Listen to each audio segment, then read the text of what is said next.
Hello. I just set up the stream.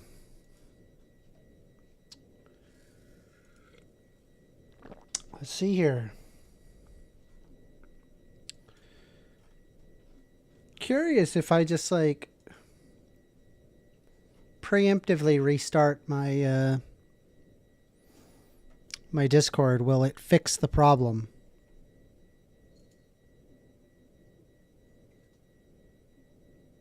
I have a feeling that it won't.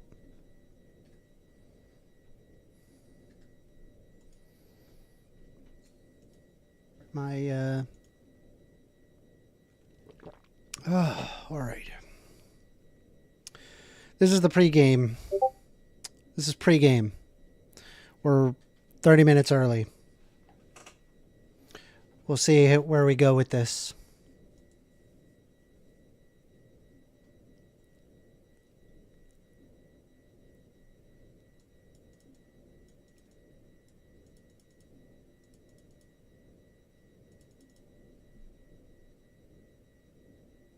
Got people DMing me.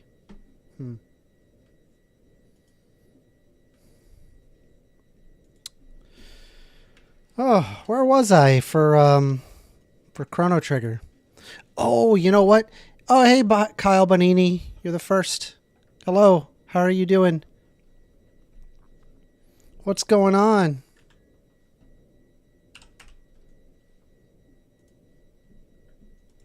I gotta write some notes down. This is the pregame. We're not at debates yet. That doesn't start for another what? 20, 24, 26 minutes? Yeah. So just hang tight. I'm just getting some kinks out of the way, getting myself kind of prepped, hyped up. I'm drinking coffee to help with the hype. 'Cause, you know, when you have like a full day of work and it's like, all right, time to, get on stream. You're just like, oh my goodness. You're just a little tired, but it's okay. I honestly really enjoy it. I enjoy it. I'm not complaining.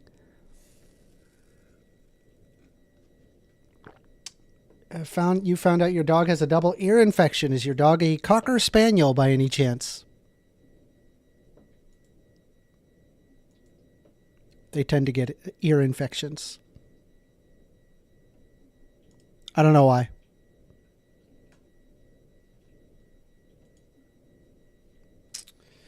Let me see here. So we've got the... Do y'all guys hear the game? I don't hear the game at all. Why don't I hear the game? I have to figure out why I don't hear the game. I would really like to hear the game. Oh! No, I do hear the game. Yeah, no, I hear the game. I'm sorry. I thought there was like going to be music. There's not music. The music, it's definitely playing. It was making like a light sound. I guess it's like a quiet part of the game. That's fine. You should be hearing it right now though. All right. Anyway,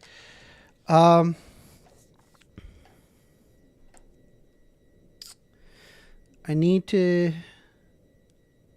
What was I doing? I was doing something. What was I going to do? Kyle Bonini says, never mind, I hear the game. Yes, based. Oh, yes, that's right. I was going to do some quick notes. Let's see here. So hashtag can't see the stream. Click the link.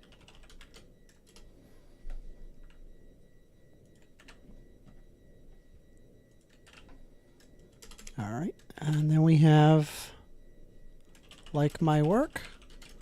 Consider donating. And let's get my, what is it? Streamlabs / 1stAmender tip. Yeah, that's it. Gonna get that going. And then we finally have my hot takes list. Hot takes list. Do I like this hot takes list? It is a good list. It is a good list. Here, I'll let you look at the hot takes list while we still got like a good, 15, 20 minutes before we start. So we could just kind of chill and play the game for a bit, and then we'll start we'll get into the mode, I suppose.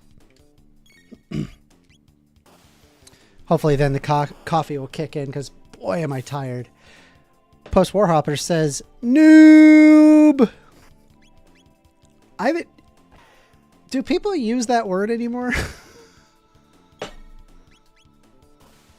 Do they use that word anymore? I feel like they don't use that word anymore. I am not concerned about Ayla dying. I'm surprised, though. Those things deal kind of a lot of damage. I didn't realize how much damage they were dealing, but they're dealing a pretty penny. Post Warhopper says, ironically, you look well rested. Thank you. I just... Bro! Stop hitting me! Oh my god, bro. Just... Am I gonna party wipe? Am I gonna party wipe? Am I gonna party wipe? Bro, I swear. No. I refuse. Wait, there was still one alive.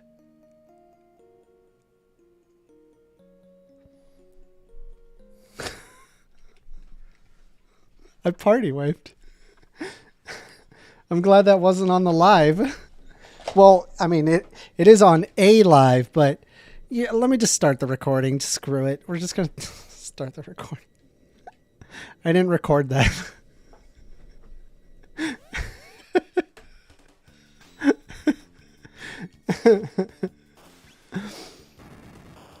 I am impressed by how much damage. I think we got to keep Ayla up, because Ayla's the one dealing most of the damage. All right, let's just make sure everybody's health stays like topped off. I was playing a bit of Earthbound, and I could totally see playing that game for streams. But let me just also say that because I don't know the game, it might be hard for me to like pay attention to a debate and like make any progress. Does that make sense? Like, I'm just going to be going back and forth. I sometimes do that when I'm debating. I don't know if you've ever noticed that, but I have this habit of like, when I get stuck in a thought, I will just like have my character running around in like a circle. You'll catch me doing it once in a while, and I catch myself doing it. I'm like, wait, why am I moving in a circle? Let me go to the thing.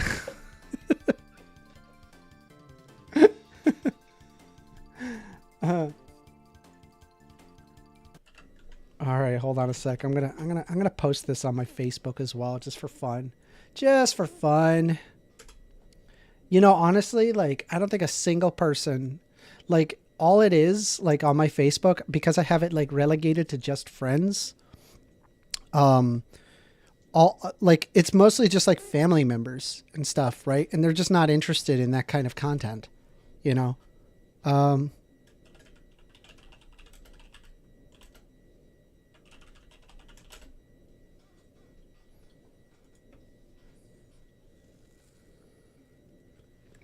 Kyle Benini goes, you have a Facebook? Yes, it's a personal Facebook. I don't have it tied to like 1stAmender or anything.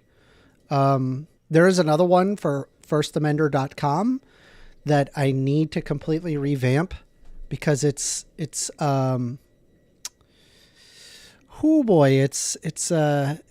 for my website that I built to try to get like pro free speech. Turns out when you build a soapbox for everybody to protest on, all anybody wants to do is shit on your soapbox. That's what I found out free speech was about. Yeah, but I kept the name. Rook Spinard says, YouTube never tells me when you're live. Why? Does it really not? Why does it not do that? You're subscribed, right?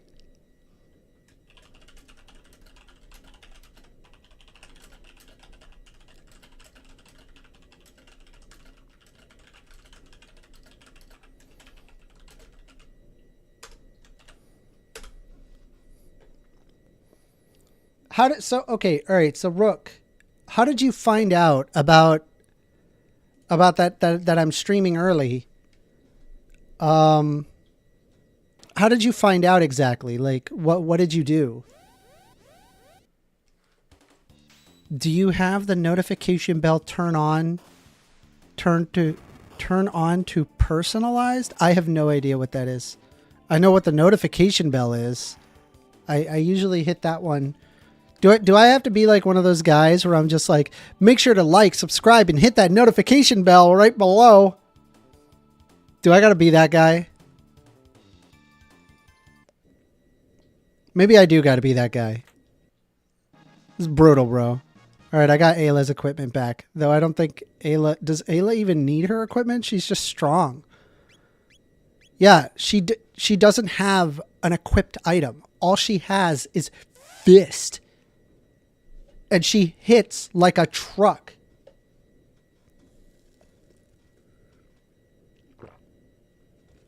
Okay, so like Rook Spinnerd, you're not getting notified on the bells, but you're specifically... like going like, I know 1stAmender is streaming right now because it's Thursday in the evening. Is that what you're telling me right now?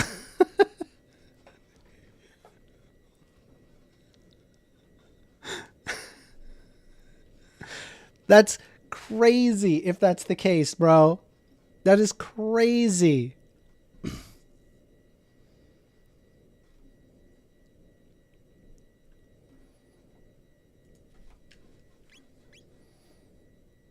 Borg Skeptic just joined in. What's up, homie? You got, honestly, like every single person that's joining in right now, right? Y'all are the fucking ground crew, bro. Y'all are the ground crew. Because I plan on continue building this channel. It's going to take years to like get anywhere, right? But you guys are in on the ground floor. You know what I mean? Dude, do not hit. I don't want them hitting the dudes up there. I want them attacking that nightmare freaking thing that deals 160 damage a hit. Hey, there we go. We did it. Okay. Dude, Rook, that is so freaking nice of you to say. Like, holy crap. Like, honestly, like I look at like some of the other debaters and it's like their production quality is like way above me. Like, I'm just like, I have no idea how to even do this. This person is hiring an editor. They've, wait, little side thing. Yeah, actually, if you look at my latest shorts, they're more edited, right? They are more edited. Okay. And so the edit that I'm doing for the shorts is I found out how to do a, text, automatically, right? Without me having to like manually do it. In Adobe Premiere. That was huge. I was like, whoa, and I can put in my own the Bebes New font, which is the font I always use for all my stuff. And I'm like, that's awesome. Anyway, those are the like latest 3 shorts, and honestly, they didn't do too bad. They got like, I don't know, like 500 views. I mean, that's not a lot, but to me it's a lot, okay? Because I'll release like a short and it'll just get like 10 views. And I'm just like, okay. But it'll be weird, man. Sometimes like I'll put something up where I'm just like, this is the biggest nothing burger ever. And like, it will be just like thousand, like over, like, I think one of my videos, it just got like over 2K views and I didn't do anything different. I'm just like, I don't know if it's the thumbnail. I don't know if it was the content that I was saying. I have no idea. All I was doing was I was playing Super Mario Sunshine, and it was just like, all right, 2.5K. I'm like, why? Oh shoot, what is going on with my? Hold on. Kyle Bonini says, I want to start a channel, but I'm not sure where to start, and I don't have the equipment right now. Yeah, unironically, a lot of equipment that I bought. You can't see it obviously, but there's a green screen right behind me, right? I basically, every time I set up for streams, Basically, like what I do is I have two poles. I hook up the poles, and then there's like a pole on the top that I have to like put together, and I have to like jam it all in, and then I can put the green screen. There are these like green clips that I put on the sides. I put one down there, one up here, and one up here, and so the green screen is nice and big. And then the next thing I do is I pull out the big mic, right? Because I don't have this, because this is my personal computer. I use it, for general stuff. So I don't like having like a bunch of stuff just kind of jutting out. And so, I pull out my mic, I pull out this camera, and I also have like a studio light. Here, I'll show you the computer real quick. Yeah, so this is like, I got like this studio light there, and it like, I'm running on like 3 screens, and it's like a 42 inch. Anyway, that's what I have. And I mean, honestly, like with everything said and done, probably, I mean, I think it was probably close, at least $3,000, at least, after everything, like the computer, the monitors, just everything I have. But that wasn't something that I just like bought instantly, right? I don't have like a lot of money. I do okay for myself, but I live pretty, or I try to live pretty frugally, like with like below my means. So that way, if something ever like bad ever happens, I could just kind of afford it. Anyway, I'm sorry. I kind of went on a little bit of a tangent there. Let's see here. Borg Skeptic says, well, Kyle, I am looking for co-hosts to work with, depending on your views. Yes. You're the one that I was speaking to earlier. Yes. Same person. Okay. I apologize. Yeah. I'm really bad with names. It's interesting. The idea is interesting. I guess like, here's the problem, right? My main issue is like, I love your energy. I'm loving it. But I guess like my only concern is I already like commit to like, there's multiple things that I'm doing like after work. And it's like, if I just take on more projects, I could easily see myself burning out. Right now, I'm just kind of like right on the cusp of like, of like, oh, this could be too much. Oh, hi, Katie. Yeah. You guys are great. Thank you. We're gonna get the debate stage started shortly. So for now, we're just gonna enjoy the fight, bro. We need to take those bashers out. I'm sorry, not a basher. Is it a bite? Yeah, the bite. That hits for like 160. That's so much damage. Like, bro, go away. I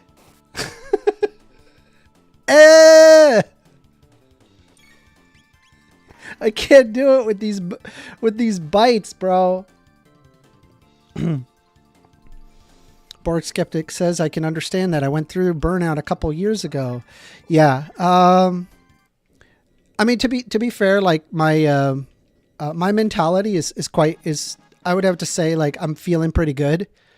Like I have pretty much no stress in my life. My stress in my life is Discord. That's unironically my only stress. There's just like a lot of like bullies on Discord, and they'll like to follow me around, right? That's like my main stress in my life. And like, honestly, all things said and done, like that's like nothing. Like, who cares? Like, just turn off Discord. Like, they could just go be miserable, I guess. Borg Skeptic says, I was near 1K subs. That's amazing. That's amazing. Do you plan on picking it back up? Because those subs are probably still there, right? I would be so impressed if I got 1K subs. I would be like, what? I'd be like, people care? Rook Spinner calls me cute. Thank you. I appreciate that. Bro, where's Marl's stuff? I need Marl's stuff. Bro, triggered. We gotta find Marl's stuff. I don't want to keep going until we find Marl's stuff. I think I have to go back down because I found the items. I think I gotta go over here. Oh, bro, did I screw up? No, I didn't. No, I'm not. I didn't screw up. Let's see. No moral stuff. We gotta find moral stuff. It's in here. Yep, that looks like moral stuff.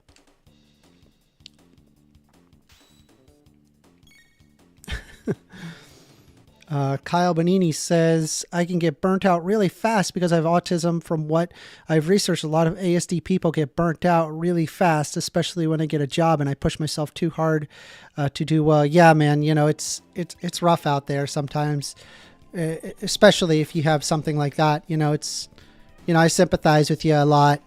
Some of the things that, like, I mean, probably when I was a lot younger, I was going through some pretty ugly bouts of depression. And one thing that just helped me tremendously was just talking to a therapist. Like, I mean, it was just huge. It just changed everything.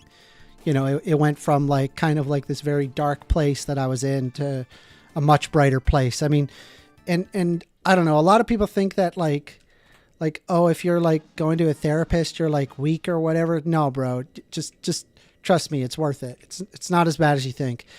Sometimes you just need somebody to talk to. Like, that's it.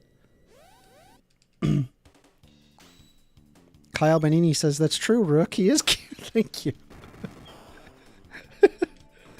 That's really nice of y'all.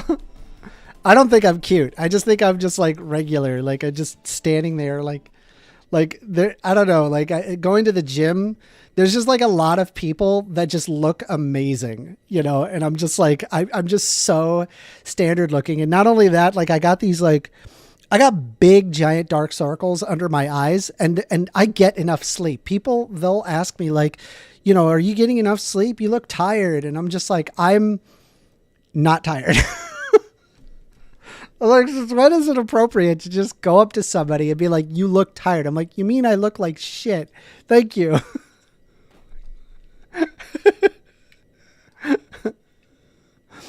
I try to brush it off though. It's not a big deal.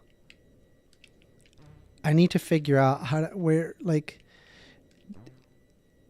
I got to find moral stuff, dude. It's really important we find moral stuff. It's got to be somewhere around here. Okay, no. Wait, up, no. Stop. I look like a raccoon 24/7.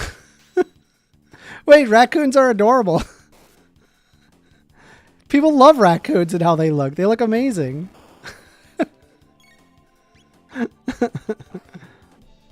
Oh, you know what I need to do? I need to have like a separate camera for just Cat. Because she likes to chill here a lot. Here. See her?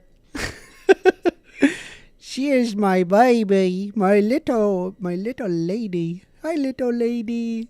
How are you? Her name's Pepper. She's a little sweetie. Rocket's cute, especially for a sentient genius raccoon. Is that from, is that Guardians of the Galaxy?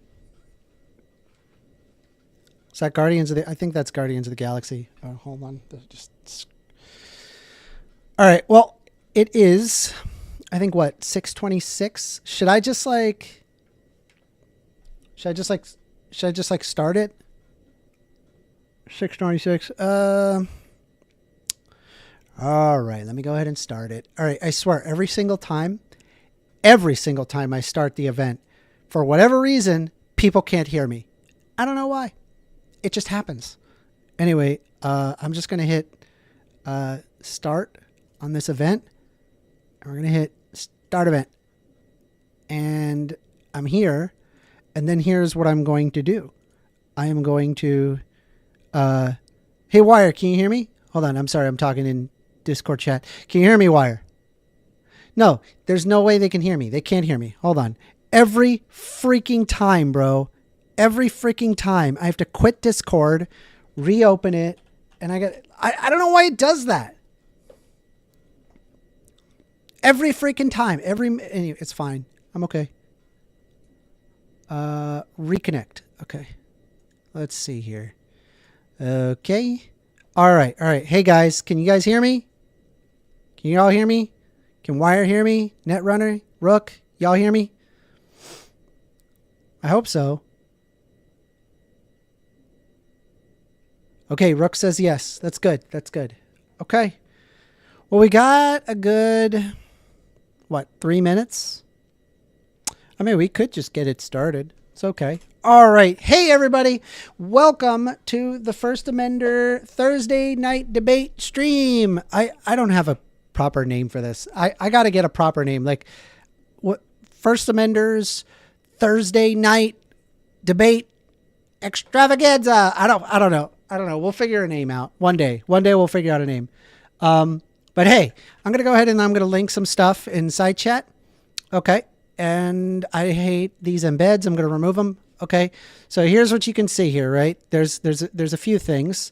There is, can't see the stream. Click the link. Okay. It really helps with my, analytics.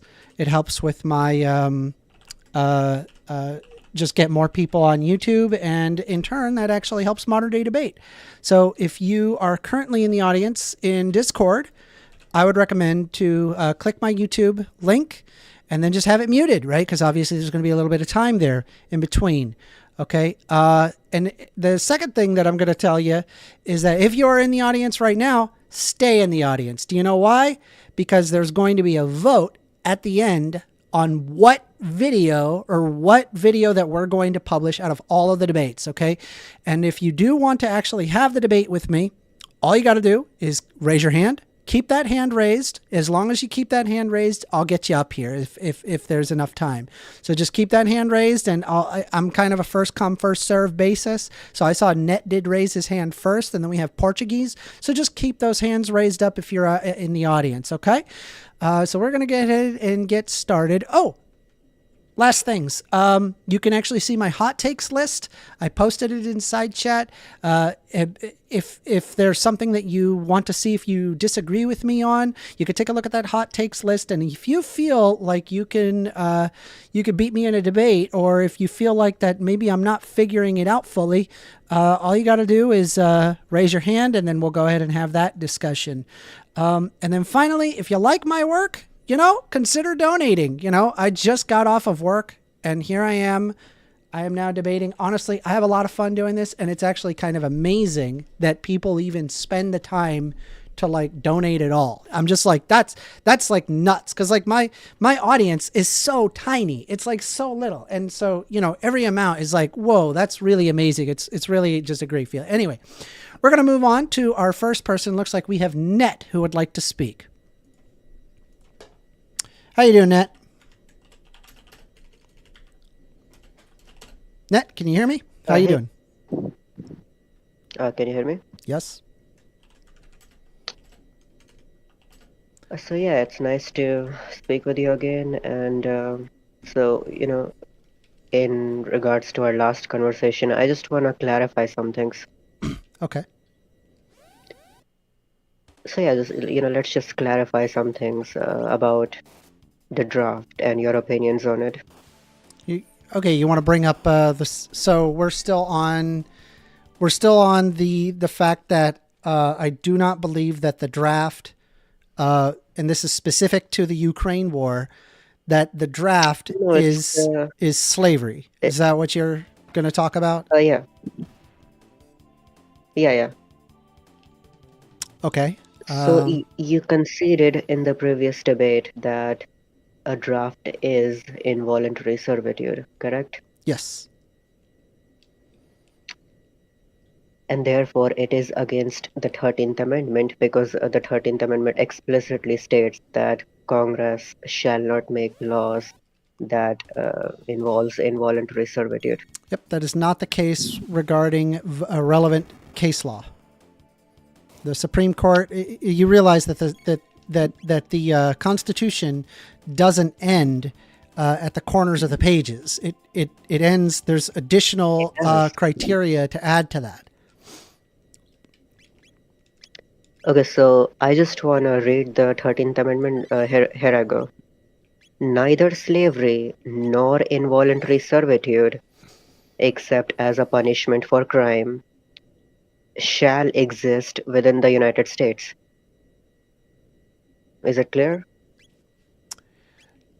So I feel like that you didn't hear me out at all, and you're not changing your argument even a little bit. Okay, we can talk about your case. Did you hear what I said? I said that So bringing up the Constitution isn't what I'm addressing, right? If I tell you there's more than just the Constitution, and if you go back to the Constitution, that makes me think that you're not listening. No, I did listen to you. Yeah, sure. There's more to this than the Constitution. We can talk about it, but before, let's talk about the Constitution. Fair? I'm just lost as to what that's going to do. Okay, so, let's do it anyways, all right? So, you heard what I said. Neither slavery nor involuntary servitude shall exist within the United States. So, it's very clear. And the draft is involuntary servitude. So, you tell me, can it or can it not exist within the United States according to the Constitution?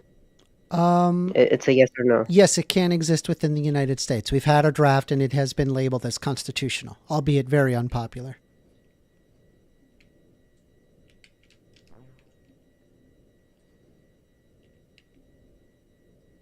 Yeah, so this is amazing. Like the It's Constitution really literally not. says that this is not yeah, I mean, I'm amazed. I've never spoken with someone. It's like you're lying to my face. So I'm not the lying with you, man. okay, hold on. The Constitution literally says that this thing is prohibited, and then when I ask you, is this thing prohibited or not? And you said, uh, no, it's not. Correct. It's not. Based on relevant case law that is used to justify its existence. Right? And this is in the United States. It actually has nothing to do with Ukraine. But you have to ask yourself, right? Is it in the United States' best interest to allow Russia I to don't care. take Ukrainian land? No, no, no, no, Okay, no, no, no, no, no, no one's no, talking no. about Let's that. We are discuss talking this. about the U.S. law. We are not talking about Ukraine. So, No, I want to discuss well, this. let's talk about I think it's important that we no, discuss no, this. no. Let's talk about the case law. So, I've told you before, the case law is wrong. Okay, well, that's Can you not the demonstrate? interpretation to the United States. So, moving on. Hey, do you think that it benefits the United States if Russia takes over Ukraine? Does it benefit the United States to, this is not what I want to argue about. I know it doesn't because it shows the problem that I have, right? Because what it comes down to me, I'm like thinking, wait, I don't want to see the United States fall. Russia is doing everything in its power to try to make sure that the United States falls. And so when Russia goes for a power land grab, when they literally just wanted to join NATO, which benefits the United States, you're telling me that we should do nothing on the basis that they're trying to defend their homeland. You realize how nonsense your argument is. And this is now the third week in a row you bringing up the same topic. How many times have you talked about trans people or abortion? Like, Oh, don't all the tell me time. that I'm Love those repeating things. topics. Do you want to talk about trans people? Yeah, so you do talk about a lot of things a lot of the time. So, don't tell me that you're bringing this up for the third time. Well, So anyway, it just doesn't feel like that you have modified your argument in any way. well, You haven't so reflected on what, okay, have you ever thought what does First Amender care about? yeah, actually, I do have reflected on this, and yeah, I have improved upon since last time. Okay. So I did. what do you think that I specifically care about? Do you know what a syllogism is? Yes. Okay, so yeah, I don't care about what you think. I just care about making my argument for myself. So, just coming back to the debate, Yeah. So one thing that I like to Okay, do is that I like oh to my God. understand people's motivations, right? When they're making a debate or they're discussing something, so that way I understand their perspective, right? And if I imagine if you've had 3 weeks thinking about this, I would imagine hopefully at some point you would have thought, what does First Amender care about? So Amender, the case law is wrong. Can you make an Okay, argument as to that's why it's not? well, Make an because it's argument. not rejected in the United States. And I'll be honest, I'm not a lawyer, nor am I a Supreme Court judge or a constitutional lawyer to even accurately understand that. But that's fine. That doesn't bother me. It's just like it's not something that really is that big of a concern. I'm just like, So, wait, I don't Amender, want is Russia what to you have power. hold I on, think hold Russia on. is a bad actor. I think Russia is highly aggressive towards people that are not Russia. And so when they're sitting Stop there and they're taking crying people's about land, Russia. I No go, one's I talking want to about stop Russia. those people. Those are bad people. I want Okay, to stop okay, Russia and I great, want to stop Putin. great. That's great. Okay, Yeah, you can yeah. stop crying about Russia now. We are not talking about that. So, what do you think about Roe v. Wade? Is the right to abortion? Do you think that's a constitutionally protected right? I think it ought be, yeah. But it got overturned. But thanks to Donald Trump's packed Supreme Court. He got 2 Supreme Court justices Amanda, specifically so he could overturn Roe v. Wade and was successful in doing answer the so. question. I answered No, your no, no, stop freaking syllabus. question. Do you literally, you wanna roll the tape? You wanna roll the tape? You didn't. Yes, I did. Okay, you didn't. Anybody can check and roll the tape. You said, I asked you, is it a constitutionally protected right or not? And you said, it ought to be. Like, is it or is it not? I'm not asking whether or not it ought to be or not. You didn't, so answer it now. I'm sorry, repeat that again? I asked you whether or not the right to abortion, the right to kill babies, is a constitutionally It protected ought right or be not. constitutional. Hold on. See, you did it again. Okay, I'm not the asking answer whether or is not it. implicitly no, it is not a constitutional act, but it ought be. That's what I meant. Do I need to spell everything for you? I guarantee you are smarter than this. Yeah, you're gonna have to be explicit because I don't Yep. want All right, will you to do. weasel it I'll out. be very explicit with everything for you. Yeah, yeah, you should. Just you can't. I don't want you to be vague. No, you're being vague, and I don't want that. So it's not. You consider it is not a constitutionally protected right. As of right now, as of 9/19 of 2024 at 6:40 p.m., it is currently not deemed a constitutional merit. There is no amendment in the Constitution that gives a woman a right to an abortion.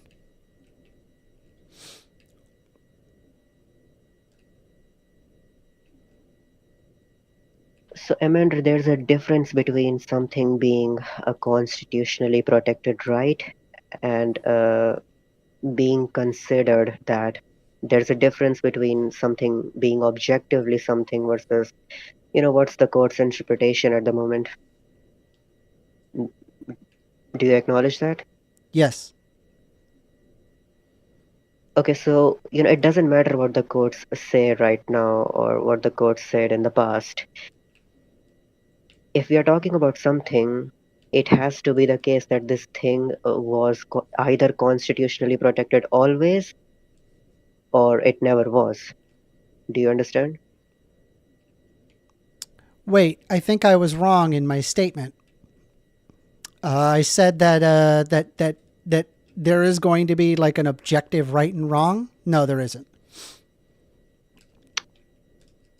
I'm not asking what an objective right or wrong. I'm saying there's a difference between the interpretation of constitution versus what the objective correct interpretation is of the constitution. What the courts are saying, that's different, because what they say changes from time to time. So, 10 years ago, the Roe v. Wade was constitutional. Now it's not. So, they change their opinion. Yes, under So, the so basis let me ask, of specifically picking Supreme Court judges that were right yeah, leaning in order to let, get them let, elected. Yes, that is exactly what they did. okay, let me ask you this. Was in regards to Roe v. Wade, do you think it always was not a constitutionally protected right, or do you think that It was a it constitutionally protected right, and then the Supreme Court rejected that. okay, so you are totally not following this line of arguments. So, here's something. Simply put, I disagree with their interpretation. Their interpretation is wrong, and I want you to argue with me as to why their interpretation is correct. As to why I think that the interpretation is correct, Yeah, make an argument as to why their interpretation is correct, are because you I referring don't to think Roe v. that Wade, or are you referring to the Ukraine war regarding the conscription? 13th, the 13th Amendment and the draft. Okay, yes. So it is constitutional under the basis that they are protecting their own homeland, and should they not do so, their inalienable rights will be taken away even more. Okay, so we are removing people's rights so that way people are hopefully more free in the future. This in turn allows people more rights. Amanda, we are talking about the law, not what you think is the right thing. We are not You talking asked about your me to morals. find We are out talking for what I think, and then I gave you what I thought. And then when you did found that inadequate, you then pivot to the law. And then what I'm going to do is I'm going to cite the relevant case law, and then you're going to say, "Well, I want to know what you think," and then I'm going to give you what I think. And then do you understand that this is just going in a circle? There is nothing that's going to convince you. You haven't changed your argument even a little bit over the course of 3 weeks. It tells me that you haven't read a single thing. Why do people support these things? So, Amanda, you heard me right that I do want to know what you think. However, I don't want to know about your opinions. I want an argument from you as to why this interpretation from the court is correct. That's the argument I want to hear from you. I don't want to hear about your morals. So give me an argument as to why you think I gave you the an argument argument. as to why. Me bringing up my moral system for you to deal with is an argument, regardless as to whether or not that you think it is. Amanda, can you not even hear me? Like, is this? Am I insane? I'm asking you. Hey, man, you're the one that has shown up 3 times in a row bringing up the same topic. You're the one that has done it, not me. Like, I don't know. What am I supposed to do here? Okay, so the courts don't think that this is a violation of 13th Amendment. Do you know why? Can you elaborate? What's their exact argument? Yes, because if they don't do anything about it, they will lose more rights because they are now under the rule of a despot, right? Who will take Okay, away your so rights, not increase them, take them away. so Amanda, selective service has been challenged multiple times in the U.S. Supreme Court. Great. It has been challenged.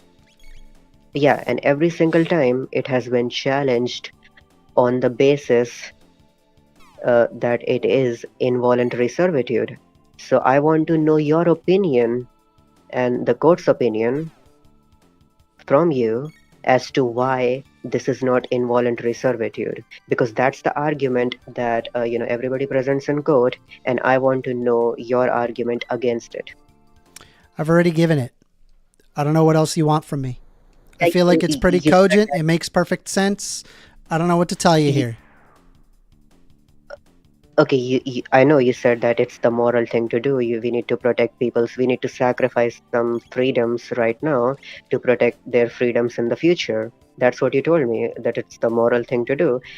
That's not what I'm asking from you. I'm asking, why is it not involuntary servitude according to the courts and according to you? I already conceded you in saying that it is involuntary servitude, but it doesn't matter. Okay, so it is against death, and yet it's not against the 13th Not Amendment. according to relevant case law. Yeah, so that's the argument. Can you give me an argument as to why, despite being involuntary Because they will lose servitude, their freedoms if they do nothing.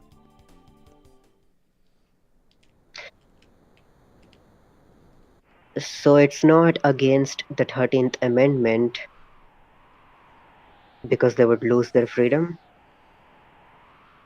Yeah, if they don't act, they will lose their freedom. That's correct. They will lose their homeland. They will lose their freedom. They will lose everything. They will lose all of their rights, So, not I just like this, how conscription. you, whenever you answer a question, you change it a little bit. I like that. So that's not the question I asked. I asked, I promise you, despite being, it's not intentional. I'm literally just telling you as I think it, and that's it.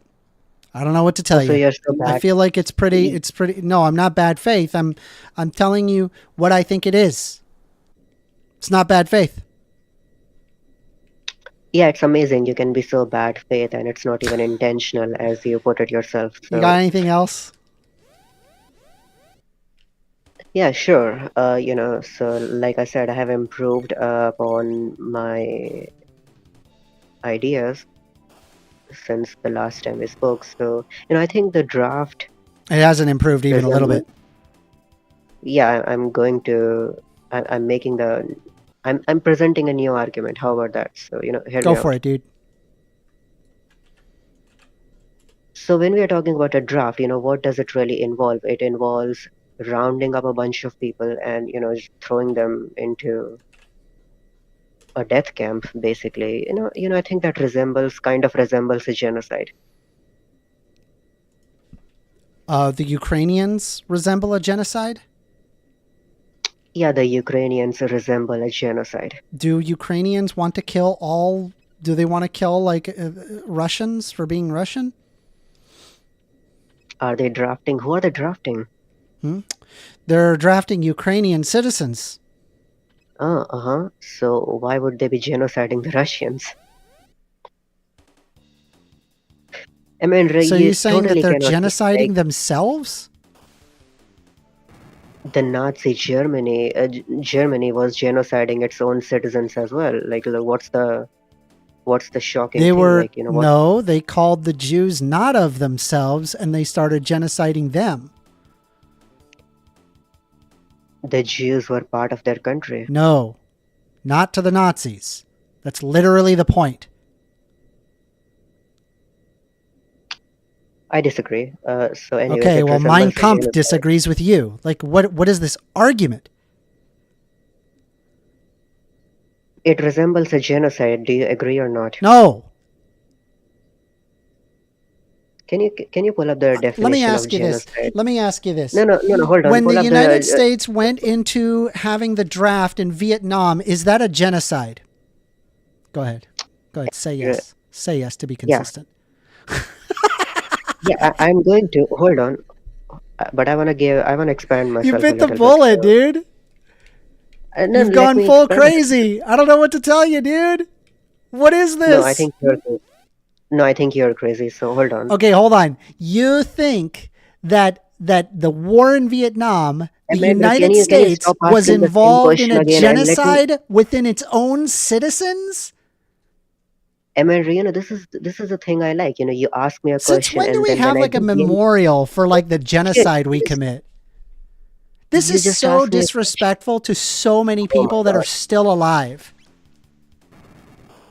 Okay, and that's not an argument, by the way. And so, anyways, you ask me a question and then you interrupt me multiple times. This is so Yeah, bad because it's faith. stupid. Not to I say. think anybody here who's listening to this That's not an knows that this is argument. a silly argument. It No, is no, stupid. I think no, you're no. My stupid. argument was was the hypothetical there, where I said, "Hey, is the fact that the United States drafted people to fight in Vietnam, is that a genocide?" And you said yes. That is insane. Nobody would That is think not that. an There are argument, and soldiers you have from no argument. Vietnam You alive have no argument. today. Are you You have no completely out argument. of your mind?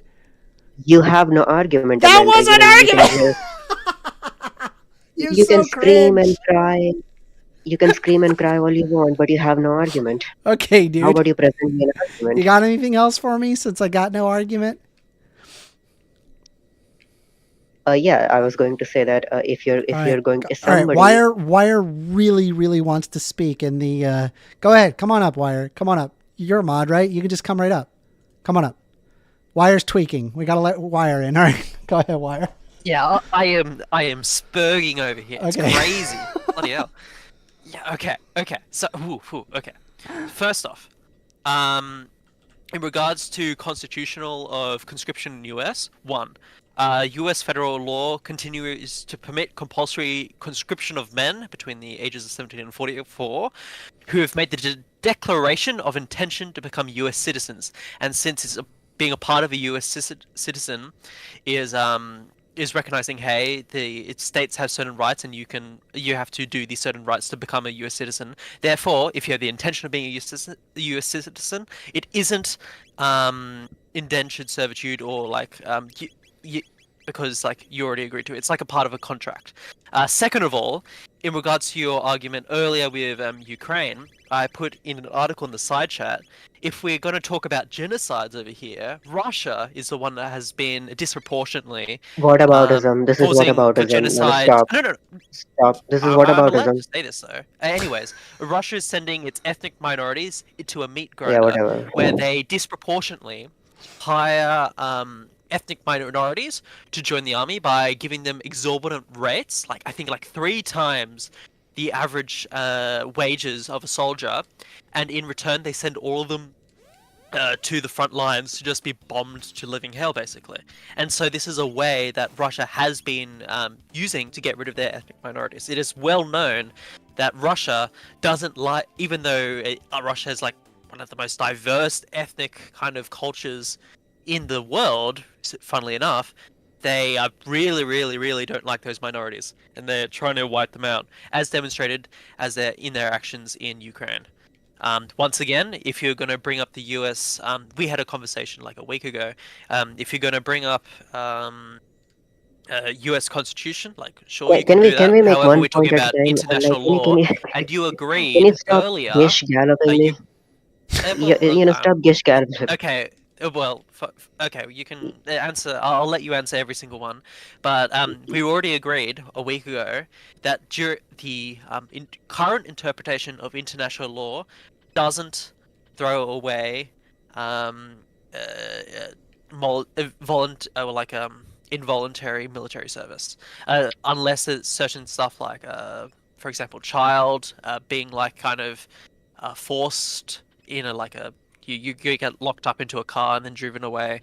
Like there are certain kind of guidelines about it. So yeah, that's what I'm gonna say. Are you done yapping? I am done yapping, indeed. Okay, so yeah, nice gish gallop. So just how about Thank you. I address one Well, you point at a can time. answer every So single point it's if you'd just I'm like. speaking now. Sure, go ahead. Please shut up. Yeah, I'm speaking. So this is insane to me that I'm talking about a genocide and you would bring up, oh, hey, the Russians are doing a genocide as well. That's never a defense for genocide, that somebody else is doing a genocide as well. That's not a defense for genocide. And what else did you say? You talked about it's a social contract uh, Hmm. because we are citizens to a country, therefore it's not involuntary, indentured, whatever servitude. Hmm. Yeah, so that's stupid. How so? It is against the 13th Amendment. You cannot have that as a social contract or anything else. I don't know if you have read your own constitution, but it says that involuntary servitude and slavery shall not exist within the United States, period. Hmm. So, I think after this it doesn't conversation, I'm matter. going to send a letter to Kamala Harris to ensure if there is ever a draft, make sure you send Net first if he ever comes to the U.S. Net Yeah, specifically, send him first. Yet again, that's non-argument from cringe. That's Amender. I that's gave my Yeah, cringe. yet argument. again. You're so cringe, Okay. dude. Okay. However, okay, Net, in regards to that thing, we've already talked about, the Supreme Court ruled that it isn't it is constitutional military service. I'm not going to go down the way that First Amender did because I disagree with arguing from the moral sense. Something can be moral, but also non-constitutional. But in regards to what you were saying, as the courts have already ruled that it wasn't, indentured servitude, well, not indentured, conscription isn't non-constitutional. It is constitutional, and I argued along those lines because if you have made a declaration of intention of becoming a U.S. citizen, it's a part of that contract. So it isn't, indentured servitude by those metrics. Therefore, it isn't against Well, and constitution. hold on, and the courts are wrong in their interpretation Why are they wrong? because, as Amender has also, and including you, have considered that a draft is involuntary servitude, which the 13th Amendment explicitly prohibits. The courts have never even addressed this thing. Like if you read up all the cases that the selective service has been involved in, the courts haven't even addressed this. So here's why they're wrong in their interpretation. What do you have to say about that?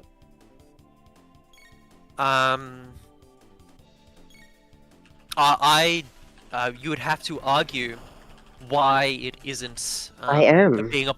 You would have to argue that why the social construct of being a U.S. citizen doesn't allow the ability for a country to execute their right for to put their people into conscription.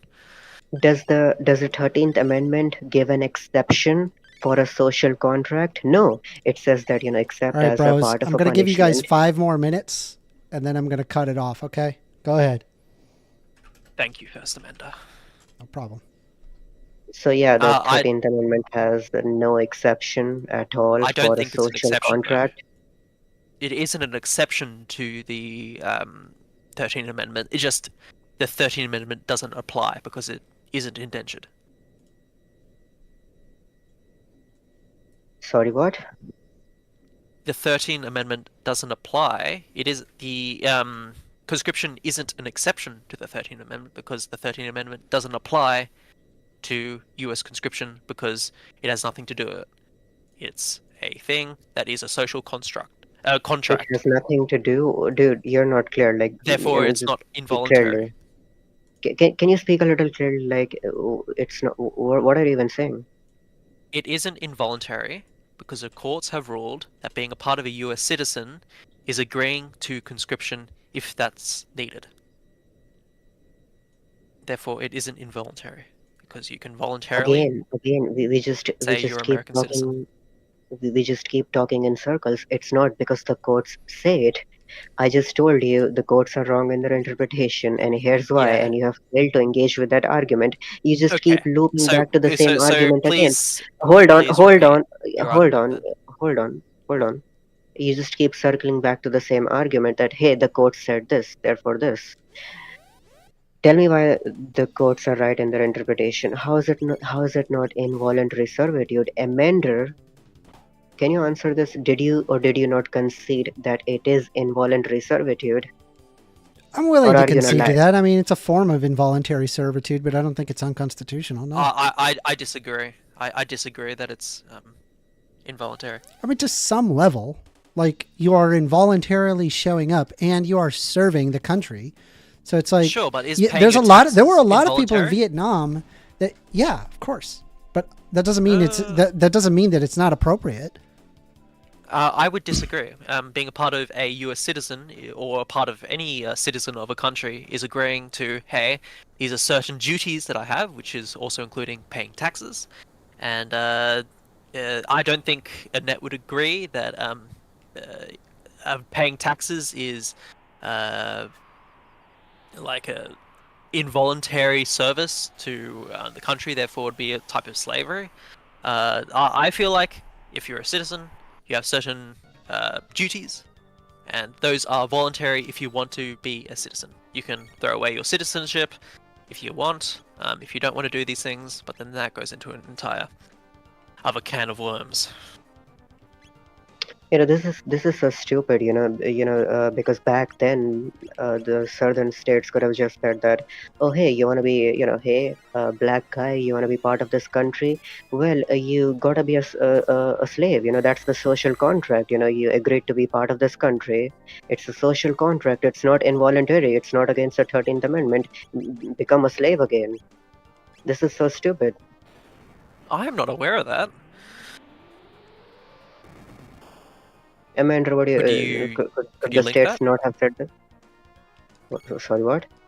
Could you link that?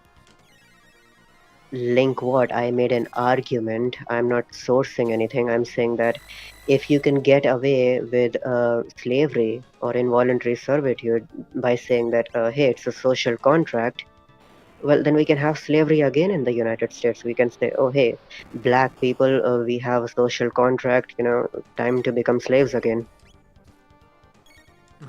I would disagree because Why? It's a social contract. as we've already covered in international law, the idea of slavery is demonstrating certain traits of ownership that you have over an object, but you apply that to a person. And No, it, with it has nothing to do. chattel No, hold slavery, on, hold and on, with chattel hold on. slavery, that has ownership aspects to it. International law does not, nowhere does it say that you have to be considered property for you to be considered a slave. Nowhere does it say that. Yeah, it's kind of baked into the definition.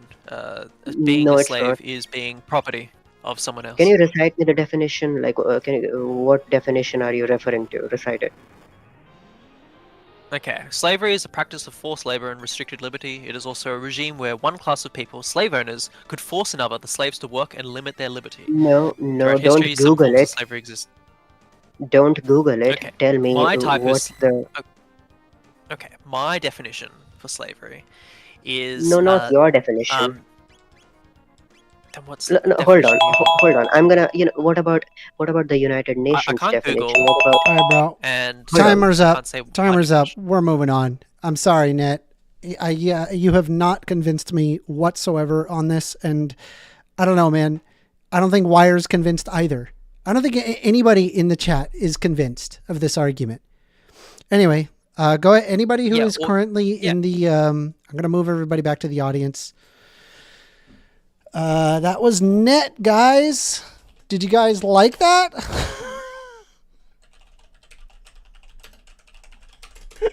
Jack says, thank God. All right. For anybody who isn't aware, right, if you did want to have a discussion, keep those hands up, right? Because it's a first come, first serve basis. If you put your hand down, I'm just going to assume you don't want to talk anymore. So it looks like that we have Blue that would like to talk. So we're going to go ahead and invite Blue. Hello, Amanda. How are you? How you doing, Blue? I am doing good. I was reading your hot takes list and point 103. It's safer to leave a kid with a trans babysitter than a Catholic priest. That's correct. A few questions. Why a Catholic priest? Why not like any other religion? Why be so specific to Christianity? And number two, why are you making the comparison with a trans person? Why not just atheist? Why these two specific groups of people?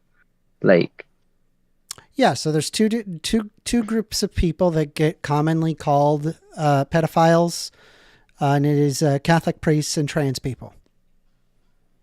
So I'm using them as a as a juxtaposition between one and the other. Yep. that's pretty much it.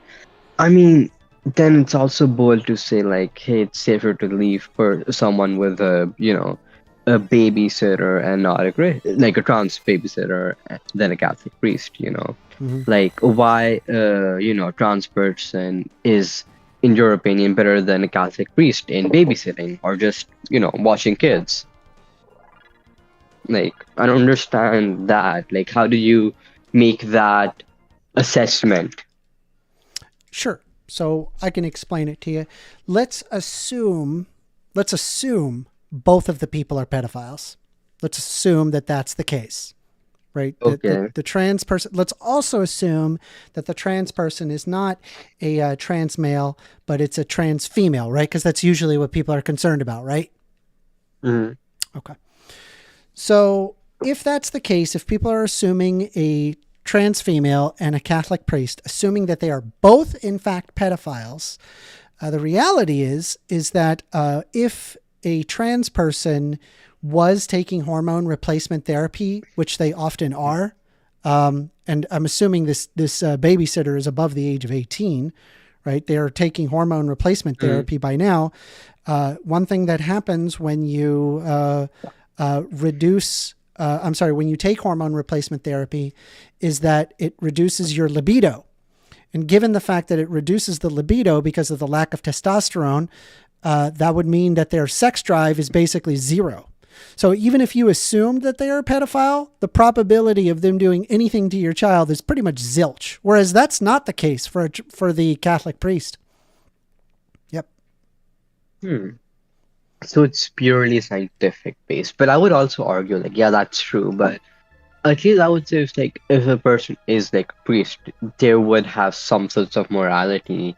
And I'm not that caught up to like the Catholic and all of that, like the religion, Christianity. But I would say wouldn't really support pedophilia. And I feel like if it was a priest, it would have enough faith that he wouldn't even think about it. Well, yeah. I mean, just so you know, I don't think Catholic priests therefore pedophile, and I also don't think trans people therefore pedophile. I hope that makes sense. I'm just No, operating it does worst not. case scenario in both instances. Okay, yeah, fine. Worst case scenario. Perfect. But it just doesn't make sense. Like, How so? I understand like, the biological part, but I feel like if it was a priest, he would have enough belief, Like, I don't know, just something Well, just that's what doesn't you would sit right assume, with but me on that. Yeah, that didn't go down that way, did it?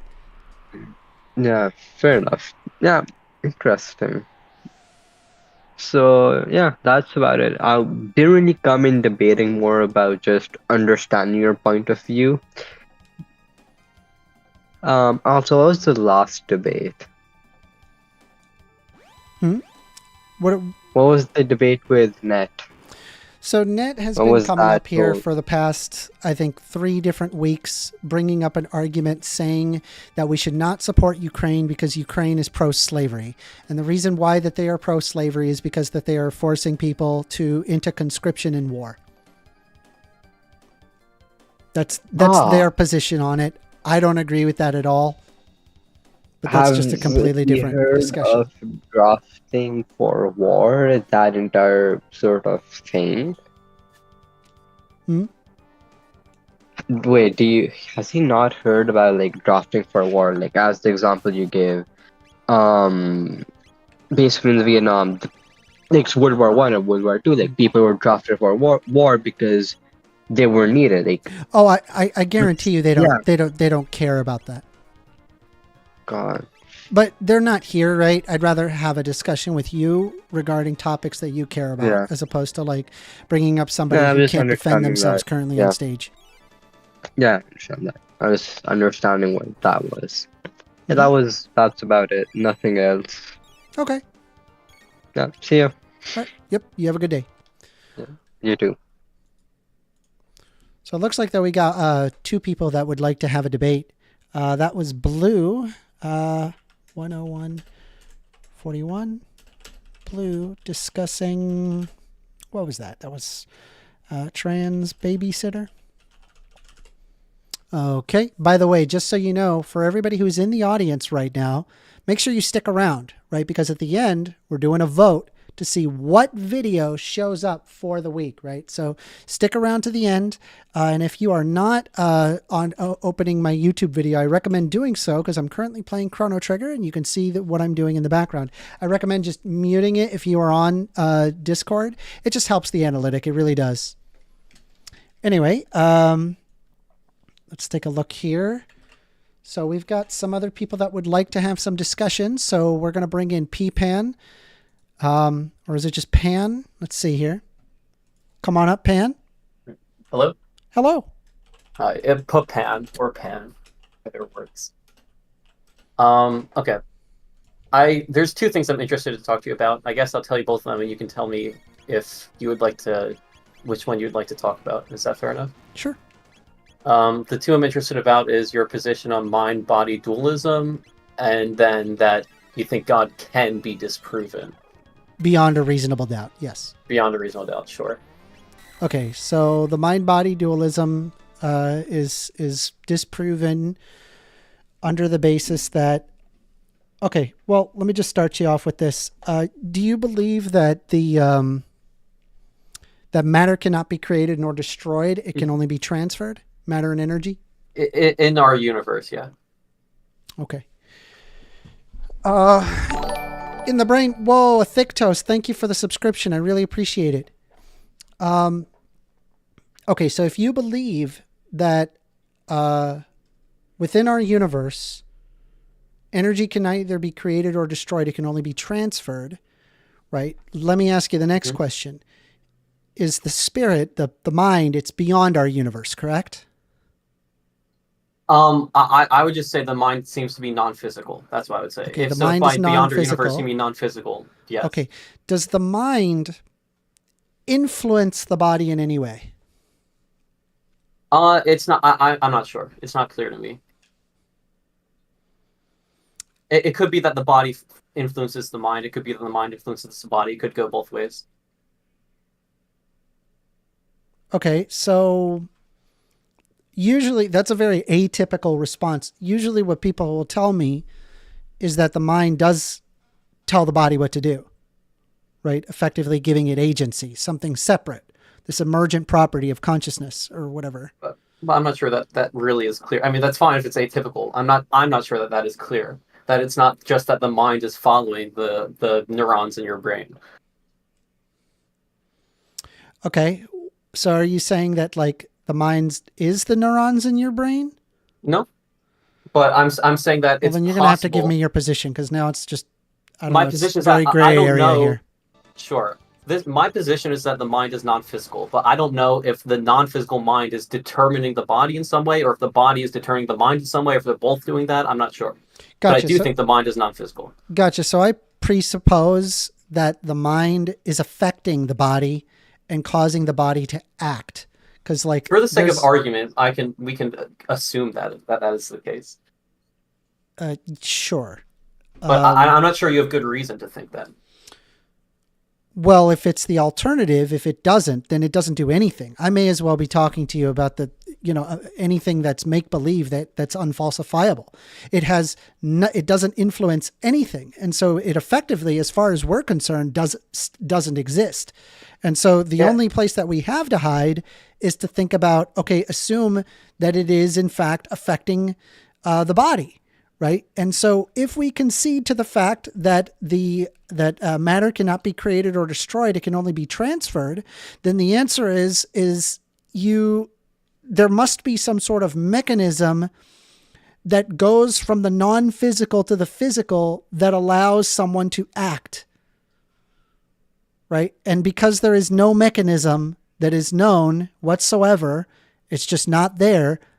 Every single thing that's happening in the body can be perfectly explained within the universe, all energy, and motion and movement, all of it.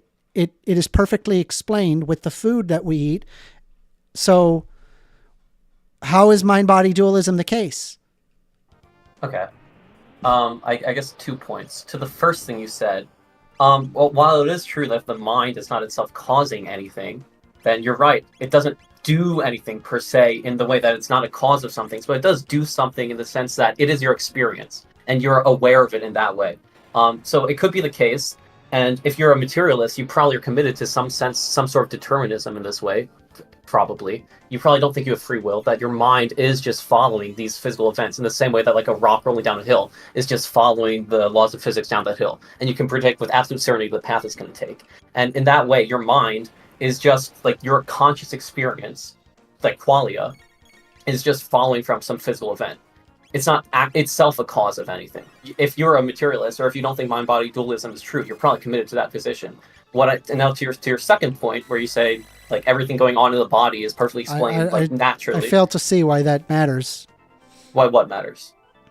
If I'm a determinist or not a determinist? Just in the sense that, like, if you're a determinist, a materialist, and a determinist, you probably don't think either that your mind is causing anything in terms of your qualia. I mean, like I am I would consider myself a determinist effectively, and that there's no other way around it. But that seems to be independent as to whether or not mind-body dualism is a thing. I'm sorry, you cut out midway through that for me. Say that again. Is my connection? No, not you're good. You're great. You're perfect now. It might have been my end. Okay, yeah. So I fail to see what the concept of mind-body dualism has anything to do with hard determinism. Yes, I am a hard determinist, but I feel like that's a different discussion entirely. Yeah, sure. I'm just to the point where you said that if the mind doesn't cause anything, then you kind of wave away. Like then you're talking about something doesn't exist. We might as well be talking about like unicorns. Yeah. Because you probably believe yourself that the mind doesn't cause anything, but we can still talk about the mind. It's not just like we're talking about this hand-wavy. No, I didn't say that the mind doesn't cause anything. The mind does cause things. I just think that it's all physical. Okay. Well, basically what I was saying is I think that if you're a determinist and a materialist, you probably can't think that the mind is causing things. You think that the mind is just following from physical events. No. I'm sorry. Can you repeat that? If you're a determinist about these things, you probably don't think that the mind itself is causing things. You think the mind is just following. It's a product of physical events. Yes. In which case, it is the cause. The mind is the cause that comes from physical events. The mind is not causing things. Yes. So if the mind is not causing things, you think the mind is not causing things. No. If the mind is not causing things, then you would think the mind is not causing things. No, because it does cause things to happen.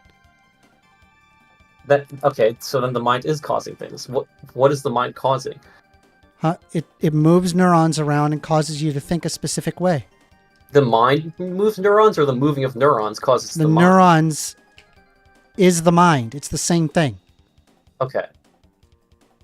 That's okay. Then I suppose the question that we would go into, which is where this is going anyways, is how do you explain qualia that appear to be of a different nature than neurons? They appear to have different properties. I don't have an explanation for emergent properties. Well, you just said they're identical. They're not. It's not emergent. You said it's the same thing. I don't have an accurate explanation to emergent properties. We don't know why. But then they're not. So then they're not identical. We don't know why.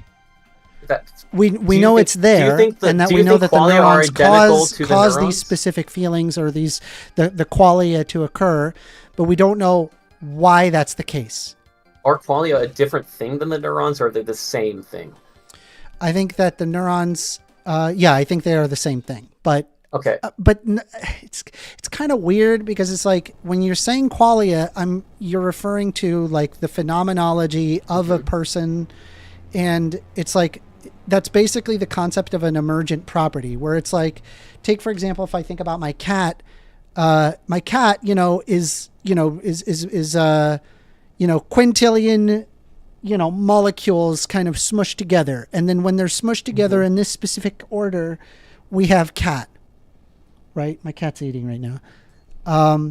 And we don't know why it's like that, right? We don't know why it is that, but it is, right? And so, is all of those quintillion molecules when put together in that particular area cat to human? Yes, that's exactly what that is. But it seems like there's something distinct from the concept of a cat and the quintillion molecules. It seems like there's some difference there. Yeah, is that what you're going to call the mind? What I'm going to call the mind? The emergent properties? I'm not sure. I think it very likely could be, yeah. This emergent property from physical events. That is itself non-physical. I have no indication of that. Well, other than that, if you consider your own phenomenal experience, it seems to not be a thing that exists physically, yet you know it exists in some sense. It's an interesting idea. I just don't. I don't find it convincing. I'm just going to tell you, I don't know, and then that's it.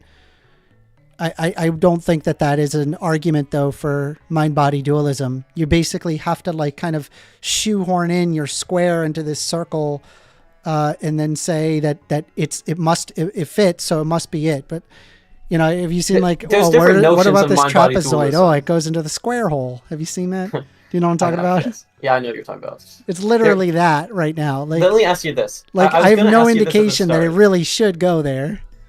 If by mind-body dualism you're talking about some sort of belief in a soul that's like immortal soul that lives past like the body or is not contingent on the body, that's not what I don't believe in a soul, which is what some people mean by dualism. But some people mean by dualism, which is my position, just that there is this dual nature of the mind and the body, and that these are two distinct kinds. Namely, that the body is physical and the mind is non-physical. And that doesn't necessarily presuppose that the mind can exist without the body, or that the mind is immortal in some sense, or anything like that, if that's what you're arguing against. It just is the mind exists, the body exists, the mind and body share different properties, they appear to be different kinds of things, therefore the mind must be non-physical, because the body is of the physical kind.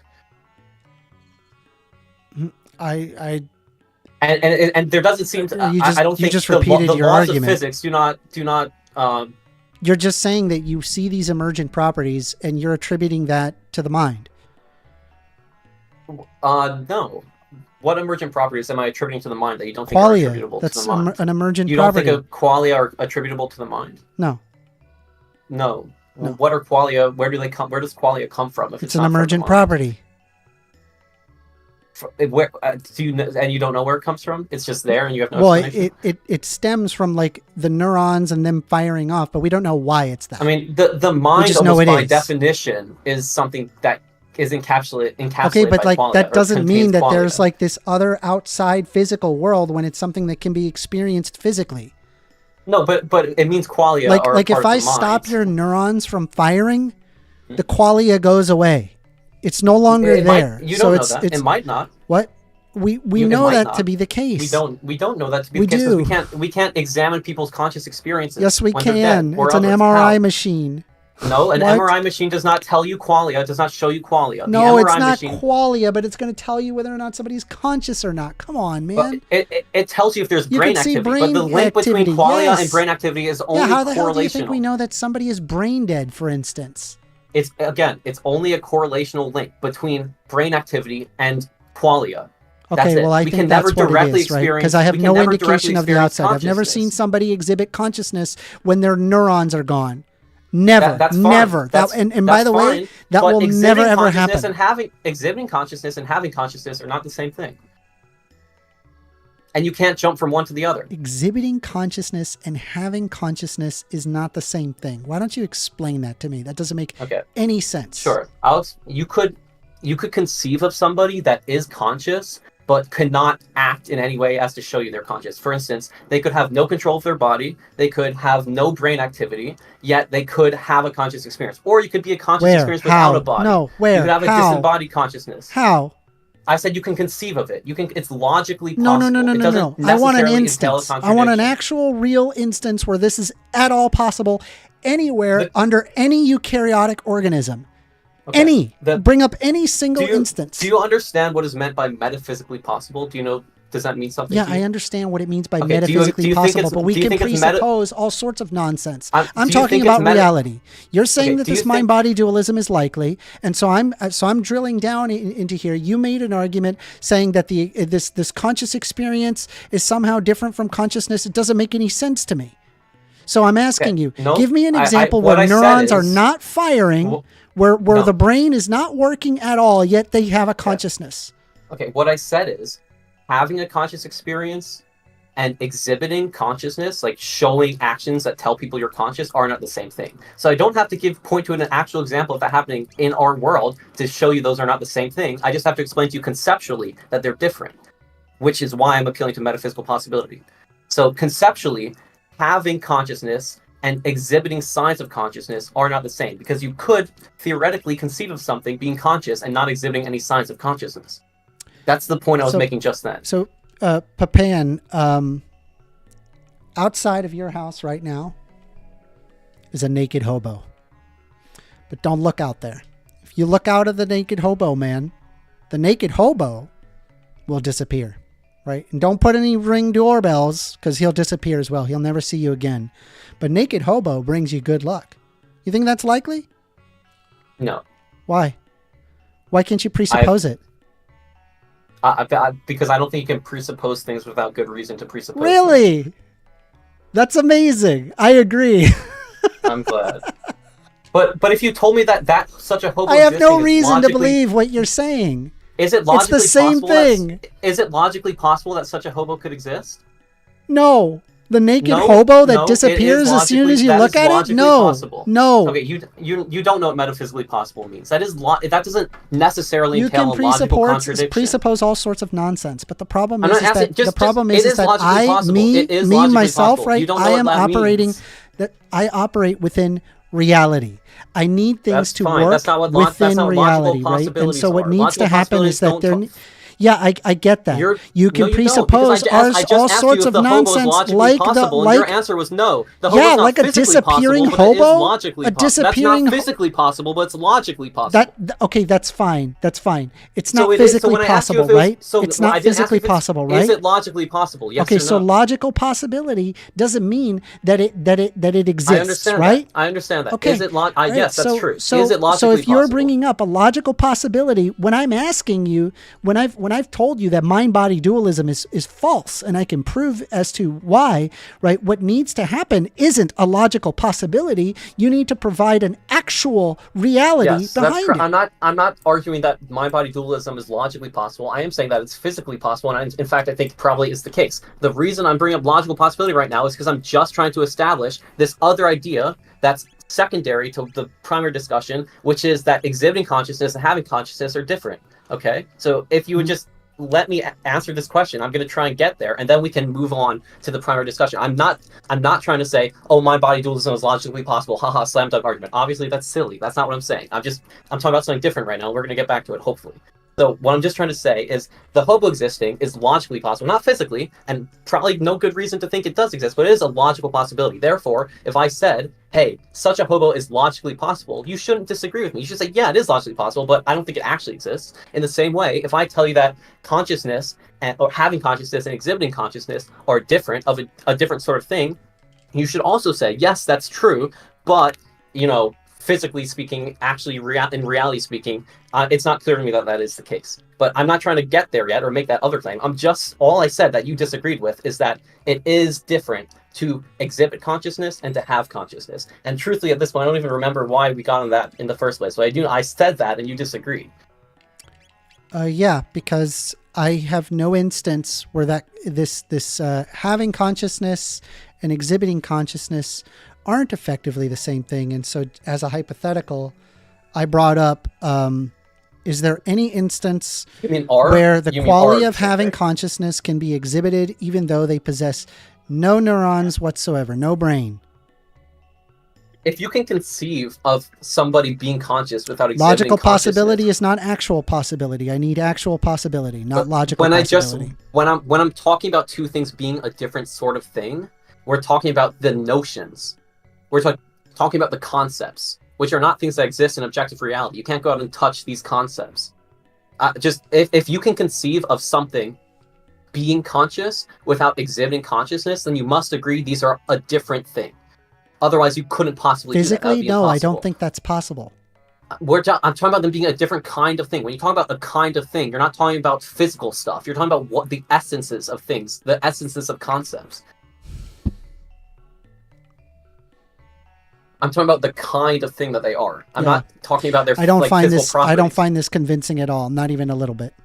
I really don't. I mean, what I'm not sure you understand the point I'm making, because I think that I understand the point agree. you're trying to make, but the problem is that I need to exhibit it actually existing in some way, shape, or form. Sitting there and playing your philosophy speak isn't going to do anything. It's not philosophy. Well, I'm not trying I understand what you're trying to say. I'm not saying you're deliberately obfuscating, right? I understand what you're saying. I'm just saying, like, bringing up a logical possibility and then conflate. And I don't think you're conflating it, but it almost seems like you might be conflating it as if it could be reality when you're not talking about reality.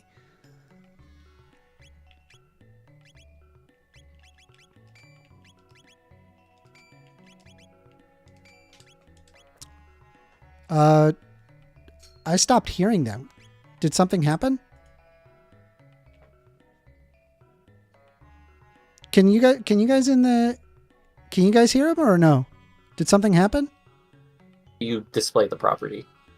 Like you act in a way Papan, that shows the property. I don't know what the hell just happened, but I literally just stopped hearing you for like a good 10, 15 seconds. I don't know what the hell that was. Can you hear me now? Yeah, I can hear you now. Can you hear me? Okay, yeah, you're good. I don't know. Hey, My YouTube Wi-Fi chat, might be can you weird. hear me now? Hopefully they can hear me. Yeah, you're good now. That Sorry. was weird. I don't know if... The hell was that? Okay, anyway, sorry. No, you're good. The question was, do you think there's a difference between having a property, possessing a property, and actually displaying that property outwardly? I don't know. I don't know. It just sounds like you're bringing up like a philosophy concept that I'm not familiar with. Okay. That's okay.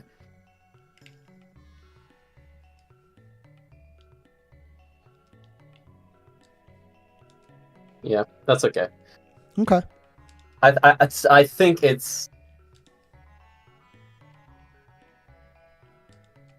pretty inarguable that those are two different things, but it's not really relevant. I guess the point ultimately is just that, yeah. The only way that seems... you're going to exhibit that those are independent things is I need to see somehow in reality that there is an instance of somebody being conscious effectively without any neuronal activity, right? And because I can see that the neuron activity seems to be what stems consciousness. Now that I think about it, I do recall that there have been instances where we have observed independent ways that the brain functions. I believe like one of them is like types of octopuses, where apparently like the way that their neurons formed is completely independent of that of humans, which is like really freaking cool. Like that through evolution, that this kind of just like emerged out of nowhere is really interesting. But that's, you know, not really arguing mind-body dualism. It's just That's understanding. True. It is interesting though. Yeah. Let me make something clear. I'm not trying to make a positive claim that it is the case that consciousness can exist outside of like brain activity or something physical. I'm just saying that that's a possibility. That seems to be a possibility. And to maybe make that more clear. Okay, well, that is what mind-body dualism posits. I don't know what form that's of not mind-body... true. That's not true. Mind-body dualism does not have to posit that the mind can exist outside of the physical body. It's just that they're different kinds of things. That the mind is non-physical and the body is physical. I'm going to forewarn everybody. Yes, I am going to be cringe and use ChatGPT just to make it simple.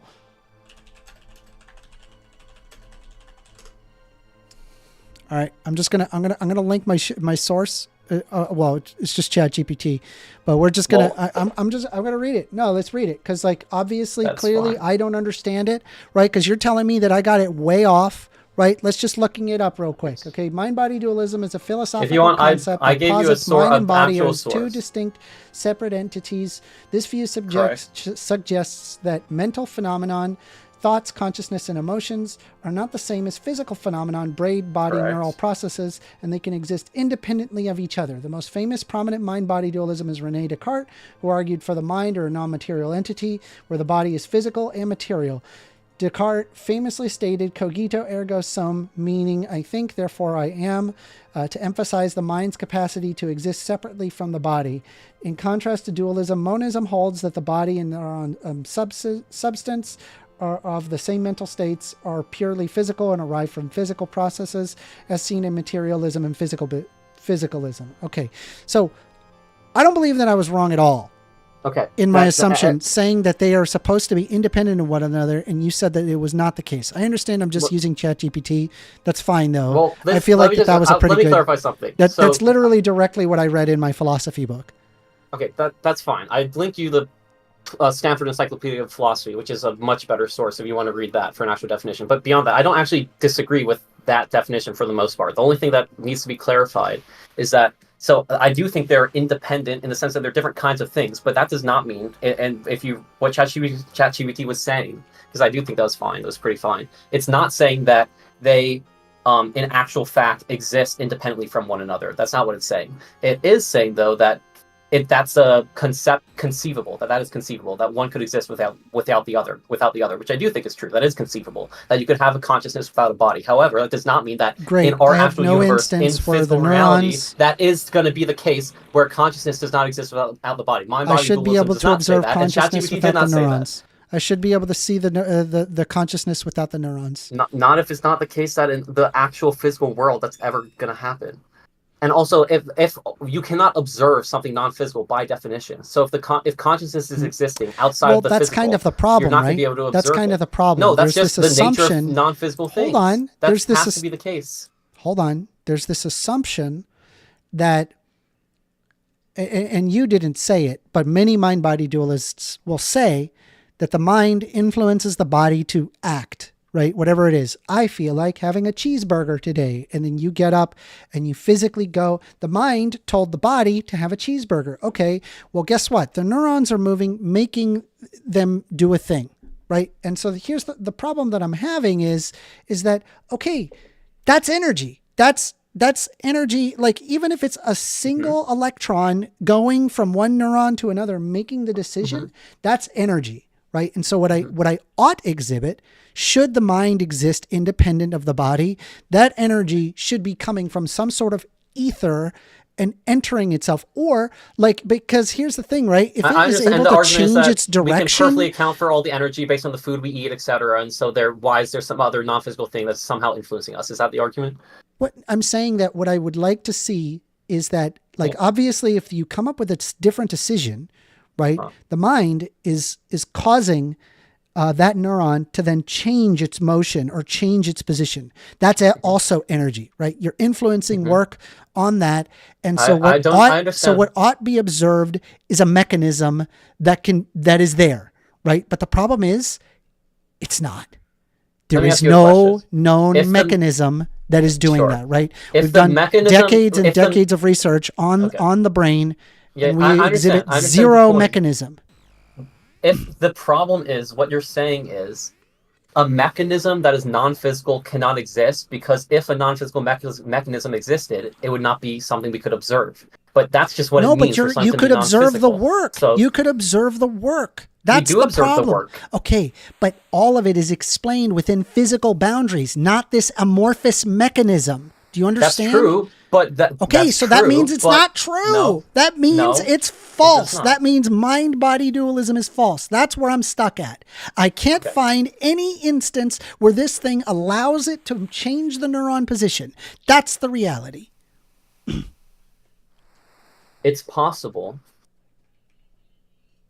that you could have a non-physical mind, and again, you're right. I didn't commit to this because I don't think you can commit to this, but it's possible that you could have a non-physical mind that is in some way having some degree of causal relationship with action, work, energy, and also where all the energy is accounted for by physical means, because it's not clear that a non-physical cause would have to be influencing a physical cause in terms of actually transferring energy.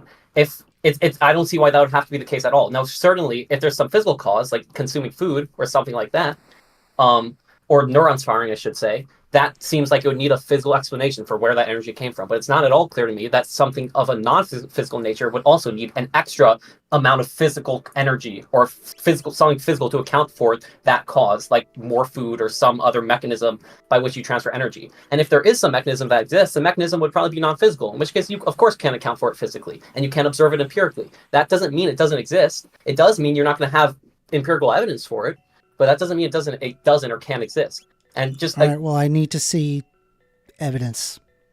Otherwise, it's about as good as the disappearing naked hobo. Well, I can't give you empirical evidence, but I can't give you a reason. I can give you a motivation for the belief. But that's the best you can do because of. But the motivation. That's for the not belief enough for me. Well, what is your evidence for the laws of logic? It operates on an axiom. It's an assumption. Okay, and so it doesn't have evidence.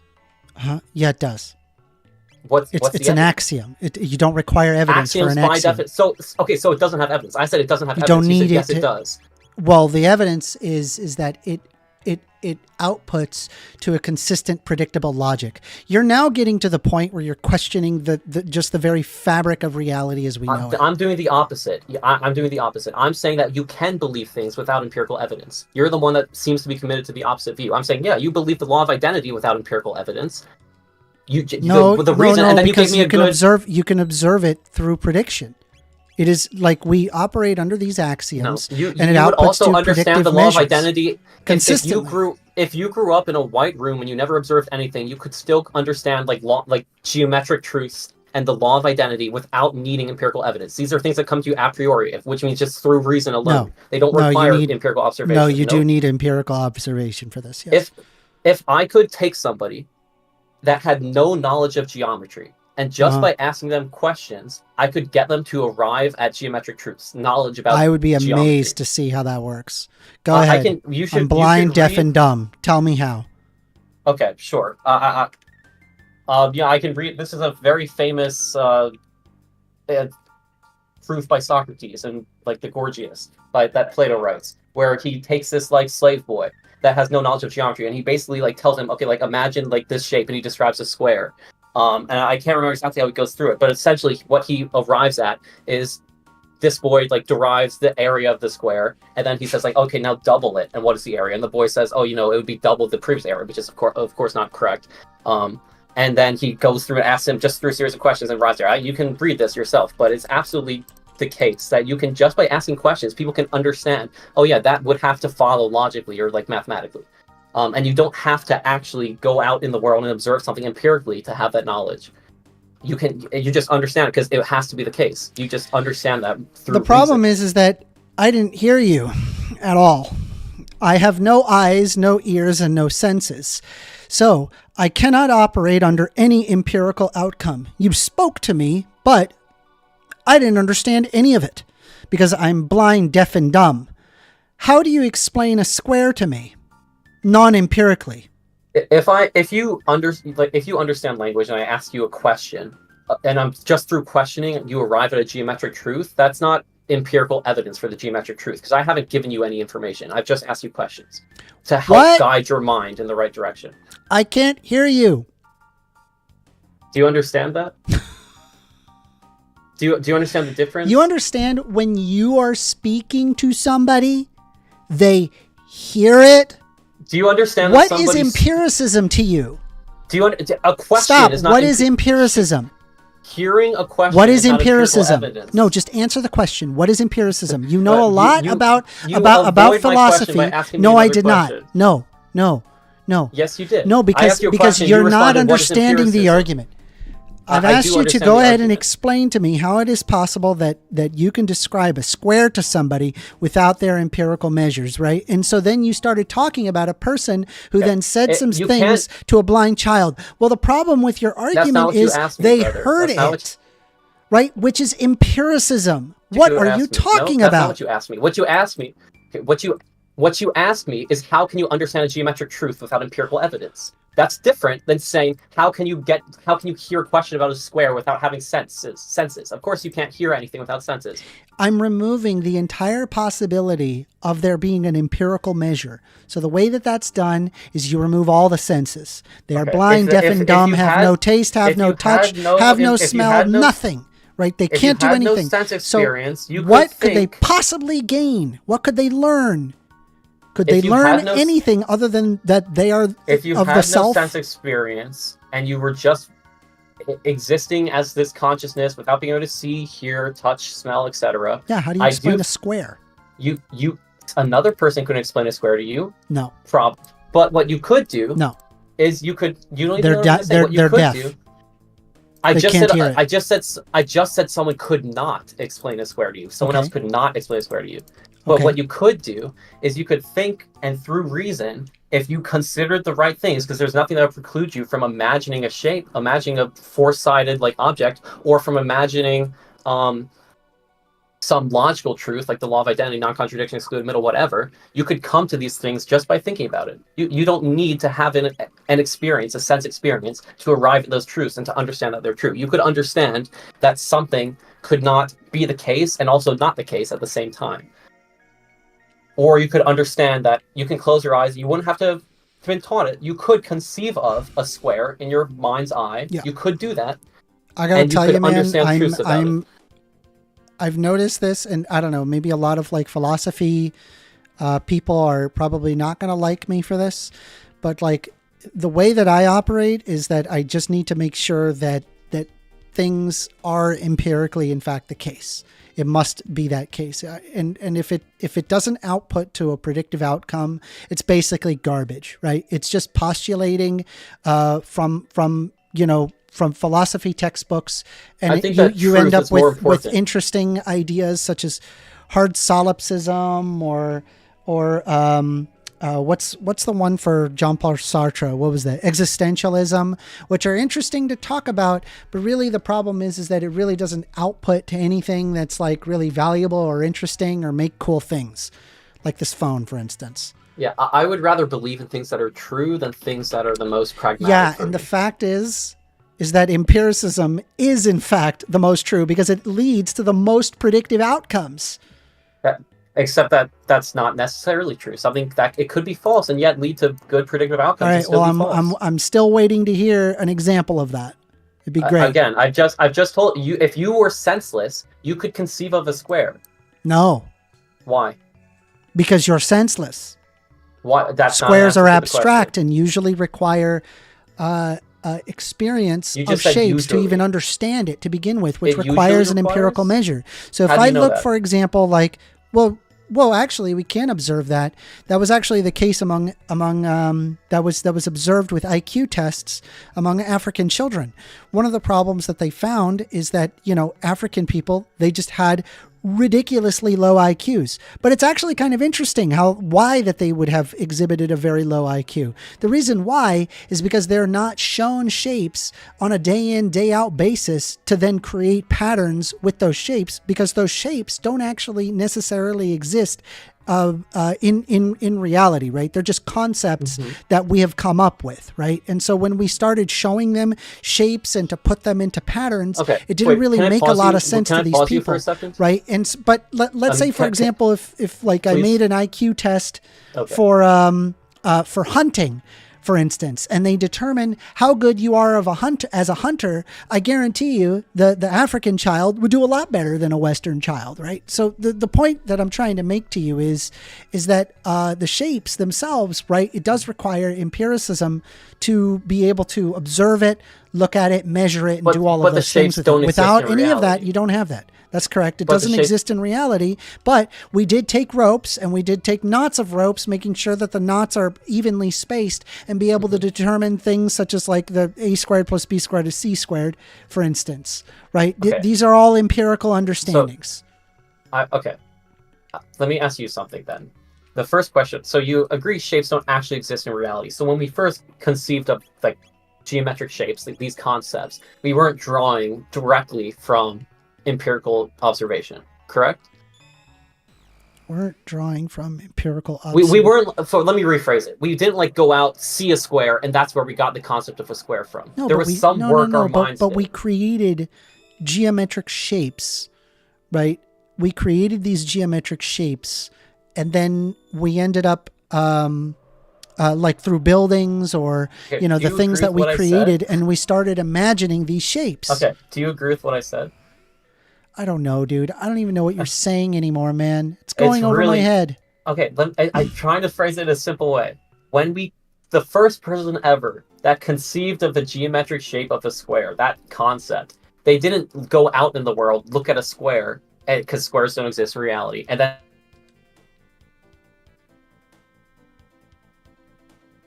Did he just die out on me?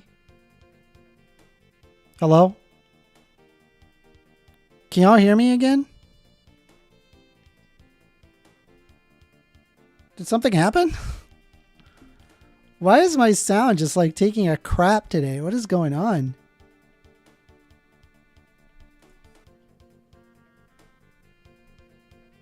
I don't hear them. Do you guys hear me? The YouTube chat, do you guys hear me?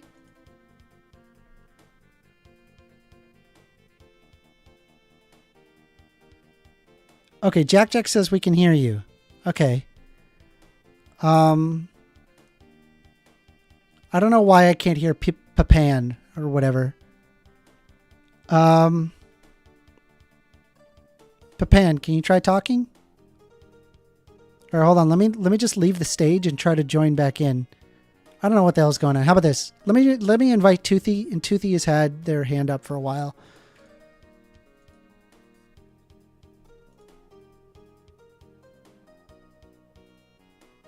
Toothy, you there? All right, can you try talking, Toothy? Toothy, just try talking. Okay, I don't hear Toothy either, so it's something on my end. All right, so hold on, give me a sec. I apologize for the technical difficulties. Did that work? All right, hold on. Let me just disconnect real quick. I'll come right back. So freaking weird. Dude, Discord sucks sometimes, man. Sometimes it just gives you trouble. All right, let's open up Discord. Sorry about that, guys. Give me a quick moment. I'll be right back in.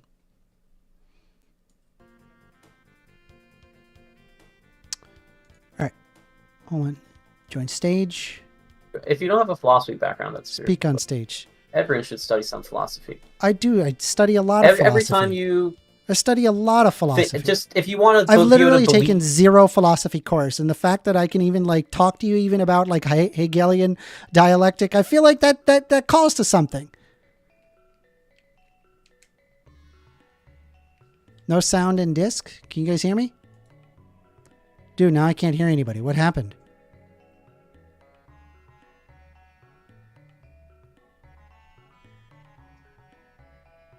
That is so weird. I have no idea what is going on. Let me look at my sound settings. Should be good.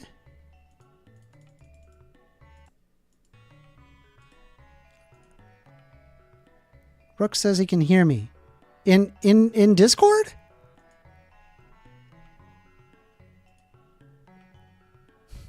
I don't know why I can't hear anybody.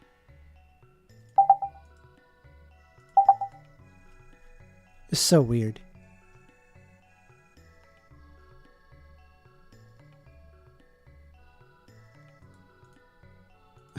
I heard people and then I disconnected and then now it's having issues.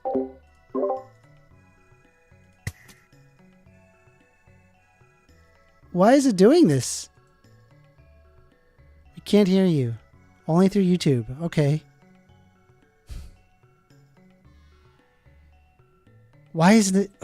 I don't understand. Why is Discord taking a crap? All right, let me do it again.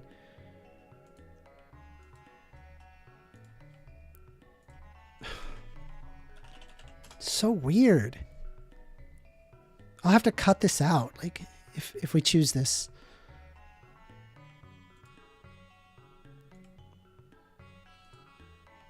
Kinds of things. What in the I would world is consider the happening mind with to my be like an sound? emergent property of the physical matter that makes up the body. Do you think... I would right, categorize so- as like a different kind of thing. So hold on. I wanted to get this back on the rails. Right. I feel like I haven't taken any philosophy courses, but I've read at more than a few philosophy books. Right. So it's, you know, maybe I'm not at the level of. Everybody went quiet again.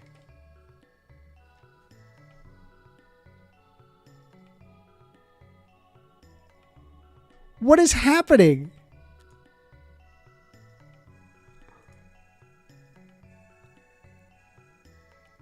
Can't hear you.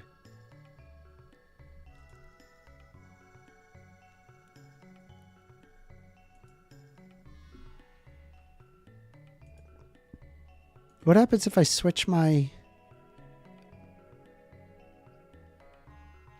Hold on.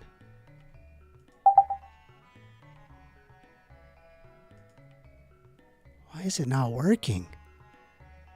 It's so weird. Curious, if I go to another... That's kind of how I view it anyway.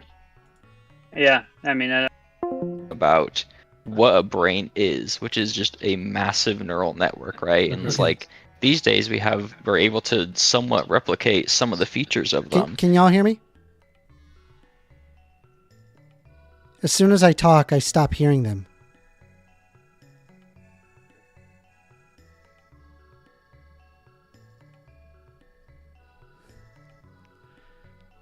Like, as soon as I start chatting, it just stops functioning.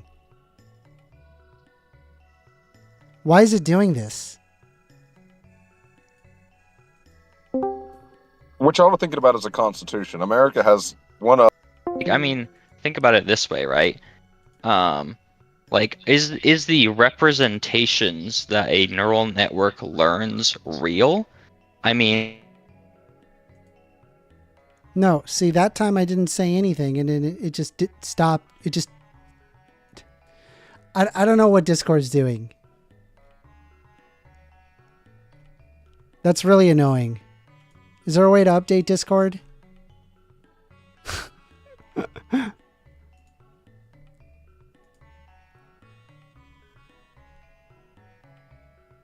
This is so stupid.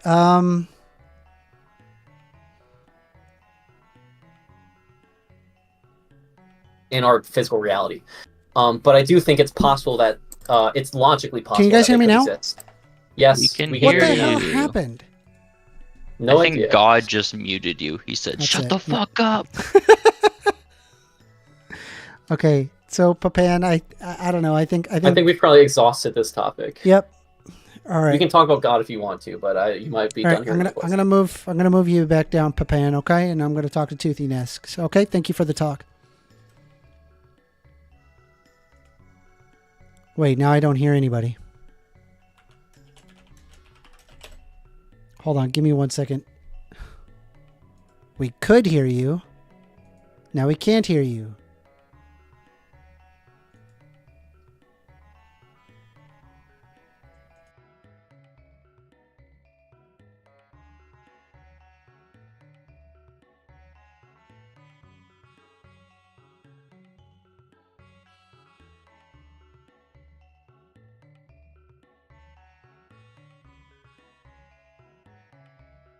I don't hear anything. It's so weird.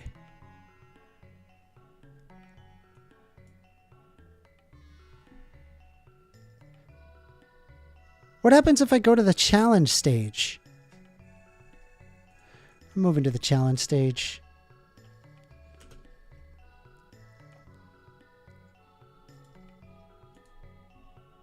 I'll speak. I can't request to speak on the challenge stage. This is so annoying. Alright, I'm going to move to a hub that I'm going to create. I'm just going to make a hub because I don't know why I'm just having problems.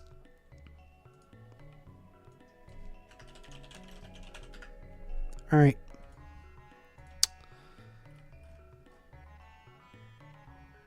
Give me 1 second. I'm just going to move everybody.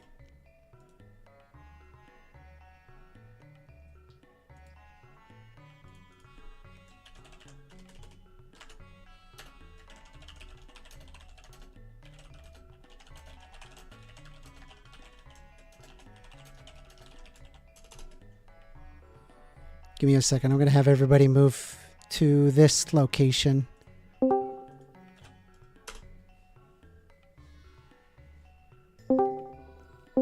All right, here we go. Yeah, I'm having everybody move here. Now, here's the thing, right? This is not a regular stage. So I'm going to request everybody who is not debating actively to please keep it to a minimum. Mute yourself or whatever you have to. If you do not do that, I will just remove you from the VC. I don't want any interruption between people who are just trying to have the debate. Okay. So that was Pepan, and what do we call this, Pepan? We call this mind-body dualism debate.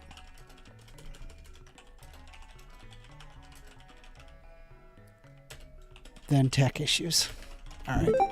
Can you guys hear me okay? Can someone try talking? Toothy? Yeah. I All right. hear you. Yep, I can hear everybody. Okay, cool. We'll go ahead and go to the next person. All right, who would like to speak next? Let's go ahead and use the new side chat here. Who would like to speak next? Anybody? Okay, Toothy. Come on up, Toothy. Hello. How you doing, Toothy? I'm doing all right. What would you like to debate about? What was that? What would you like to debate about? Okay, so I'm first not entirely sure if I disagree with you on this point, so I just want to elucidate that. Want to have a trans debate, the most fun kind of debate. Mm-hmm.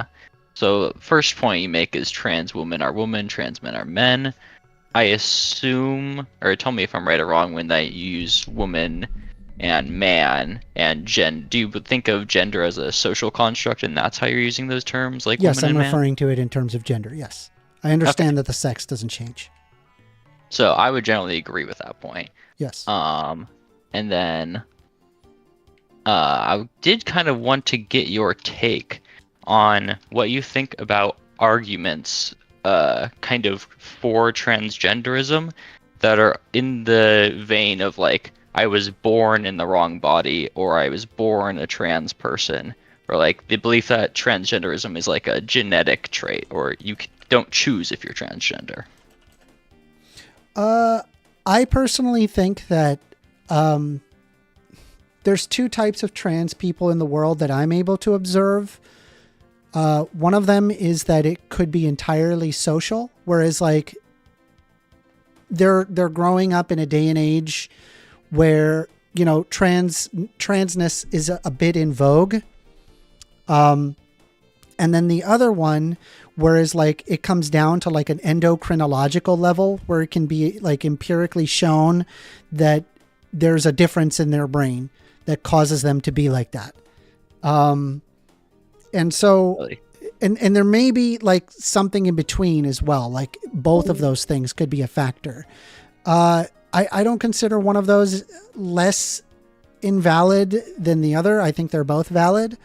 I personally just think that, like, you know, for most people, I'm not saying all, but most people who are doing it from like a popularity route, it could just be entirely, they just end up growing out of it. But that doesn't mean that there aren't like, that they're any less valid than like people who have an endocrinological difference. Does that make sense? Yeah, I hope that makes I sense. can see what your position is. Yeah. I don't know. The only thing I wanted to see if we could debate about, based on whether or not you think it's different than your viewpoint, is my position is basically that I think that arguing in favor of transgender people through the vein of like how you said an endocrinological method is kind of, I think it's flawed. I think it's a much weaker argument than like your other point that you have, like being pro-trans is extremely pro-American. Just the belief that people should be able to do whatever they want as long as it doesn't hurt other people. I think that's a much stronger argument for transgenderism. And when I hear arguments like, you know, I was born trans, or like trans people are valid, I think it's kind of, it gets away from the point a little bit, and it becomes this kind of like confirming argument that gets poked full of holes by people that can kind of tell that it's not really How so? an argument. How so? Yeah. How so? Well, when people people say stuff like that, or they point to like brain studies, right? Those studies are very like, you know, correlational in nature. Maybe you find that there's some significantly expressed like gene expression that's like higher in trans people than non-trans people. But that doesn't we don't really think of that in terms of that defining whether or not you're trans, because as you said, there's people who would consider themselves trans that don't have that. And to say that it's like causal is I think it's not a good way of thinking about things, because that's not how we think about anything else in the vein of like identifying with a group. You don't have to like genetically meet some standard in order to be a part of that group. We just believe that you can identify with any label, and it's up to you. So to kind of even bring that in as like this is a standard for proving that transgenderism exists is kind of weird. It's like saying, any group of people exists, like firemen exist. Like, yeah, but that's because we say they do, and that's the only standard for something existing in like a social sense. Okay. So here's the thing, right? Like when I sat down and I read the book Brain Gender, the problem is that like they were able to exhibit that there are people that have like female typical behaviors and male typical behaviors. And they noticed that there were people that didn't exhibit these characteristics, and they exhibited, more of an androgynous perspective. And it is quite often that when they examine them from an endocrinological level, that they were just different from what was typical. And so if that is the case, right, I have to acknowledge that that is a reality, right? And the problem is that I think it's a very strong argument, opposite of you, who thinks it's a weak argument, in the sense that you're right that it is correlational, but the fact is that this is like a very observable metric that can be exhibited, right? And so, and not only that, it can actually be derived down into a person's individual chemicals. Like it has a chemical composition. It exists in reality. And so it is no longer a sociological construct. So you cannot walk away from it saying it is simply sociology, because now it is operating on multiple fields of science that operate at a very empirical level. So, but if that's the case, then wouldn't you agree that people who don't exhibit that are like not trans people? No. I do believe that if it could entirely just be social, and I'm of the ilk that I'm just going to try to respect somebody, like I'm not going to be like, oh, you're not a real, like I'm not going to really do that. It's not worth it. Okay. So I mean, yeah, my position was basically just that. Oh, I Rook, think that thank you the for the other tip. That's really argument's nice of you. stronger. Thank you very much, Rook. I swear you do that every week, man. That's really nice. Sorry. Anyway. Just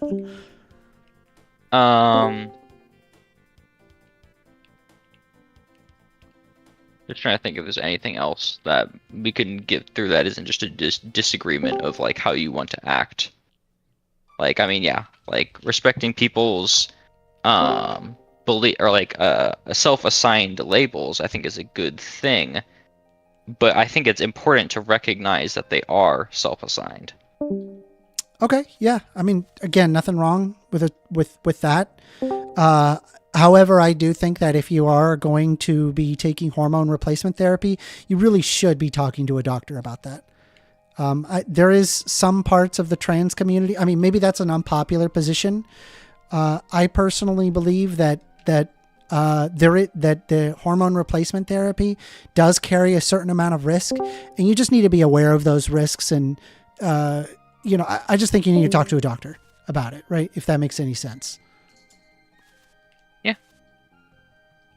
I don't think we're gonna get too I don't think we're gonna get into like the brain science of transgenderism, and I think that your position is pretty similar to mine, except that you maybe put more emphasis on the biological side than I do. Mm-hmm. So I mean, do you want to debate something else, or do you want someone else to go? No, I mean, up to you. If you don't want to, if you're done from here. I don't think there's too much we disagree with on the point. Okay, cool, man. Yeah, it was a good talk, man. We'll go ahead and we'll move on to the next person. Now, I'm not sure like a good way to... Can you guys like use emojis in here? Is it possible? Go ahead and can you put up emojis? Who's got emojis here on Discord? If you want to talk, put up your emojis. All right, Boss Clips is putting up a middle finger. Do you really want to talk or?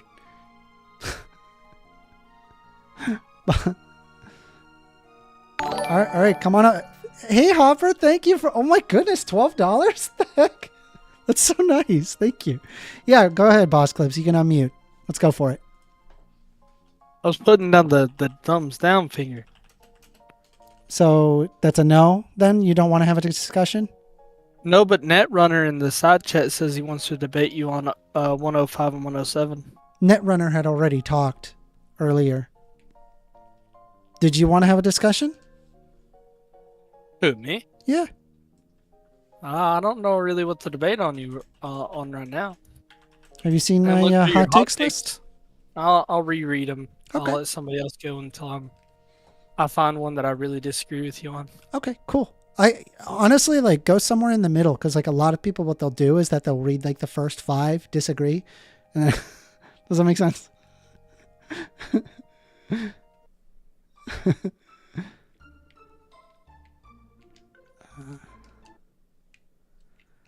Right now, I'm actually playing a bit of for people who are watching on YouTube.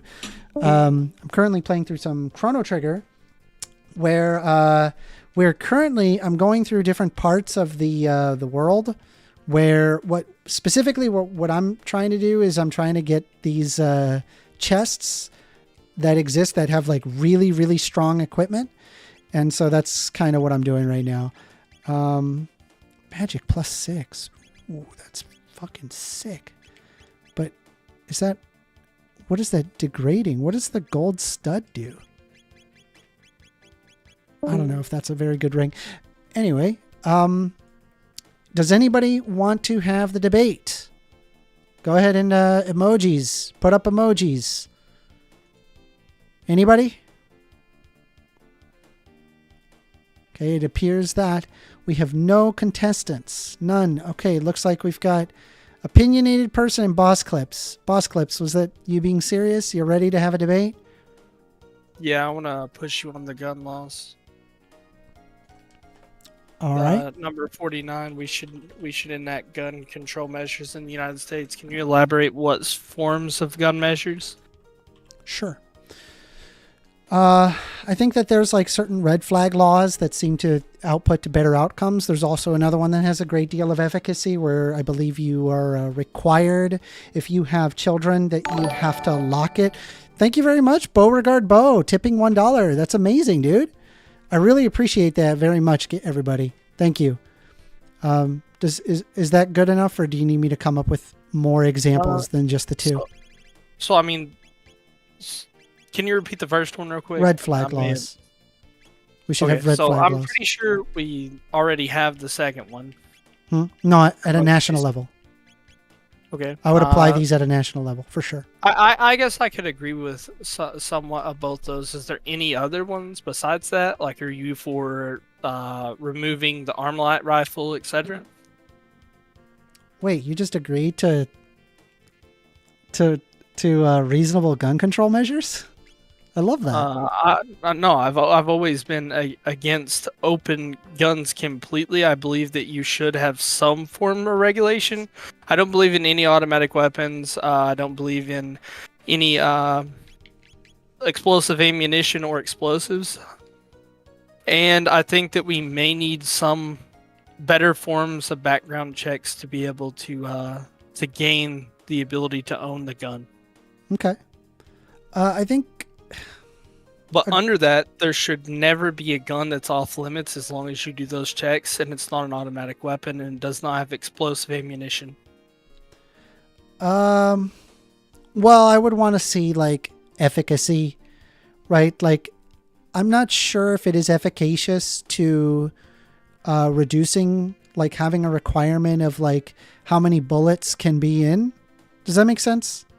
Yeah, you're referring to magazine size, and I disagree. Magazine well, size. Does it actually reduce? Like, because all I'm concerned with is I don't like a regulation for its regulation's sake. I like regulations that work, right? That actually have an empirical measure of working. Let me look that up. Hold on. More shots in there. I don't think it would cause any more harm than what's already being done. What? Well, let me look that up. Hold on. There's been extended mags for as long as we can remember. There's not a Give- single person in here old enough to remember a time where we haven't had them. Okay, so I'll go ahead and just pull this up. This is straight from the John Hopkins. It's not a study, but it is John Hopkins. They're releasing their .edu. I'll go ahead and link it in side chat so people can observe it themselves. What did you learn about the effects of LCM bans on mass shootings? We found very encouraging effects. Our estimate was that laws that ban large capacity magazines are associated with 49% lower rate of mass shootings. On a per capita basis, we see a 70% lower rate of individuals killed in mass shootings associated with state bans of LCMs. Yeah, no, I'm now in full support of this. Full support. Okay, can you be a little bit more specific on which ones that you're going to regulate in regards to mags? Large capacity magazines. I don't know exactly what number that would be, but I would have to look into the exact study that Yeah, the so John like a Hopkins is standard pulling up. AR is anywhere between 15 to 30. Would you regulate the standard of that, or would you regulate the extended magazine? I mean, I don't know. I would need to look at what numbers that they're looking at. Was it 15? Was it 10? I don't know. Right. Again, the only reason why I pull up, I want to pass laws that have efficacy, right? I don't like to create a regulation just for its regulation's sake. I want to see that like the law actually outputs beneficial outcomes. Right now in the United States, we have more people dying from firearms than any other developed country by like a long shot. It's not even close. And so like it's also currently, I don't know if it still is, but it currently, the last time it was surveyed, it was the leading killer of children in the United States. To me, it's obvious. We need to do something about it. I agree that the most dangerous person with a gun is one that doesn't know how to use it. But so Kamala Harris is against Armalite rifles and wants to ban them. Do you share similar opinions? Again, I'm just going to go in favor of whatever is efficacious, right? If it doesn't show efficacy, I'm probably not going to be in favor of it. The answer is I don't know, is I guess, because again, like, would it show, does it work? Are there states where they banned AR-15s or Armalite rifles and other high capacity guns? If so, and it actually reduces deaths, great. That would not be a bad idea. Okay. Well, whenever you look up more on it and conduct your opinion on the Armalite rifles, I'd be willing to debate you on that. Okay. Well, it's good that you seem to be in favor of regulating guns, which is really good. A lot of people don't want that at all, not even a little bit. As a really big gun owner, there's a lot of people in this world that I don't feel should own guns. Mm-hmm. I do think everybody has the right to, but I think that there should be some sort of policy in place to where you have to go through some kind of training, small training. You have to do this through hunting. You have to do this, for some laws to be able to conceal carry. Yeah, I mean, in some states to be able to conceal carry, open carry. I think that should be totally reasonable for people to be able to own the gun, to at least know how to use it beforehand. I mean, one thing that I thought about is like we probably should look at the way that we handle our guns, I think, needs to be rethunk. I think like currently it's kind of seen as like this inalienable right that ought never be taken away no matter what. But it's like, even like with voting, which is like, I would consider that, just as much of an important right as owning a gun. Yet, we have all sorts of restrictions on how someone's able to vote. Like we say that people should have voter IDs or they should present some sort of ID. I think that we should have, when it comes to guns, that people should, we should treat it closer to like how we treat cars, for instance. Does that make sense? Yeah, so it makes sense, but I totally disagree with that because as I had explained to you before, I am in support of a background check, but I don't think I should have to register my firearm every single time. I don't think that I should have to register Well, my think about it this way, firearm right? in person-to-person sales, because what you're referring to would be against person-to-person sales, because it's not possible to regulate that. I'm in total disagreement. So that would definitely alter me personally, and yeah, I would not be for it. Um, As someone that owns let me ask you this, right? and trades, It's the 1970s, and they're going to pass a law that says you can't drink and drive. okay. Right? There were people that did. There were people that did say that they wanted to keep the ability to drink and drive, right? Because it was harming their liberties. Okay. Does that seem like it's justifiable to say? At that time period, yes. But now, no? Well, I mean, the law makes sense now, and it made sense before, even though that there was a large group of people that disagreed with it and protested against it. So hold on a sec. Let me get this straight. So it made sense back then making that argument. Mhm. Does it make sense now or no? It does I not make answered- sense now. I answered yes, it made sense now, and it made sense back then. So you think that a logical argument right now in the year 2024 is people should be allowed to drink and drive? No, like you made the statement. You said, does it make sense now? And I answered yes, it makes sense why we would not be allowed to. Okay. So then I'm conflating. I guess I'm assuming the opposite. So, what I'm saying that it made sense, I'm referring to their argument, right? So if I'm talking about the people in the 1970s that said, well, I don't understand why I can't drink and drive. Pretty soon, this is going to be a communist country. What are we going to do? There's going to be so many regulations, and and that was their argument, right? But it's like, to us in the year 2024, that's a stupid argument, right? Because we look at it as, wait, you're quantifiably harming people by doing this thing, right? We can observe that it harms people, and so what we do is we ban the thing that we know harms people, because your rights stop at where your fist stops at where someone nose begins, right? Yes, but I'm a little confused. Are you suggesting that person-to-person sales are bad or should be regulated? Person to person, what? That was the last thing I referred to before you brought up this analogy, was person-to-person sales of guns in regards to having to register your firearm to the government. Yes. So the reason why I'm bringing this up is because through the inalienable rights of their individuals being able to own a gun, it is resulting in many deaths unnecessarily, right? Because we have a lot of things that bar, and it's mostly due to the NRA being able to successfully advocate in as many people owning guns as physically possible. And I guess like the problem that I'm having is that I can observe that this is killing people. Right. And so I bring up as an analogy, right, the right to drink and drive, right? And I believe that we should treat guns similar to how we treat cars, where, it requires licenses. It requires, more to it than just simply getting a gun, right? Because cars are dangerous, and so are guns.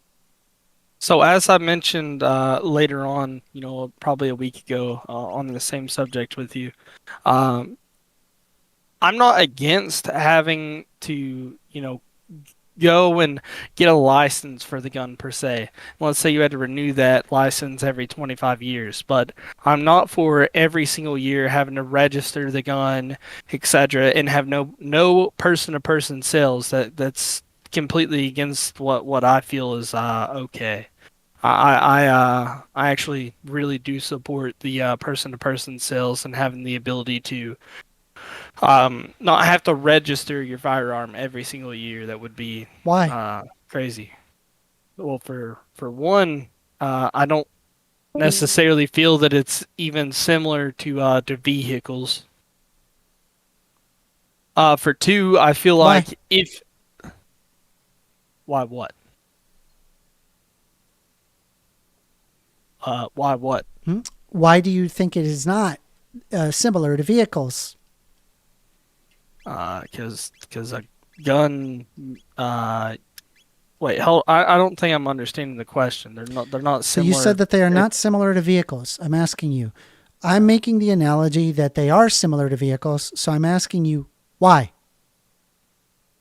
Why are they not similar to vehicles?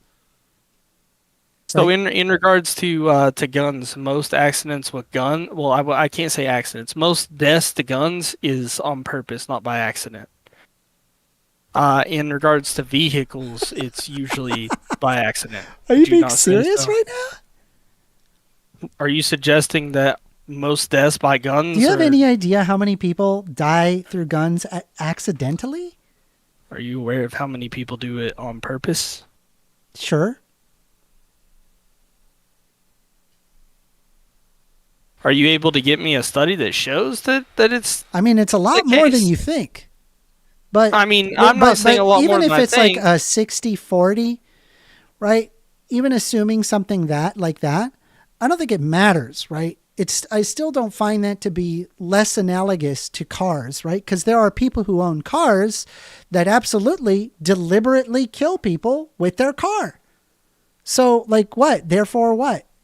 Right? The thing is that when it comes to the car, we have all sorts of regulations to prevent death, right? We tell the car manufacturer, you need to install catalytic converters.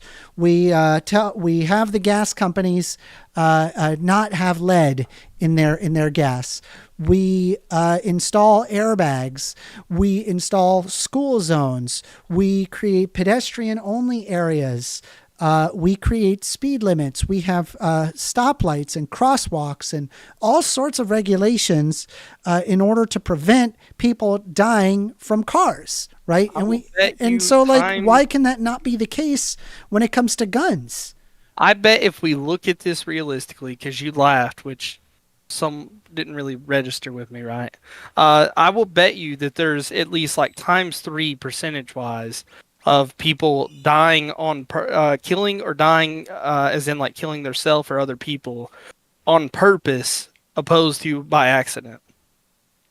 I guarantee you that the number of accidental why don't I just deaths acknowledge by that guns and then say are that not- that's more reason to create licenses and like have these things to make sure that people who own guns are going to be responsible with that gun.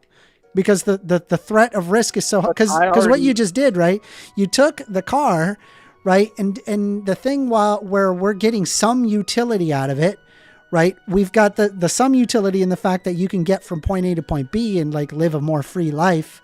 And then in the vice versa, occasionally accidentally somebody dies from a car. But when it comes to the gun, there's very little utility realistically, in all case scenarios. It's a lot less than a car.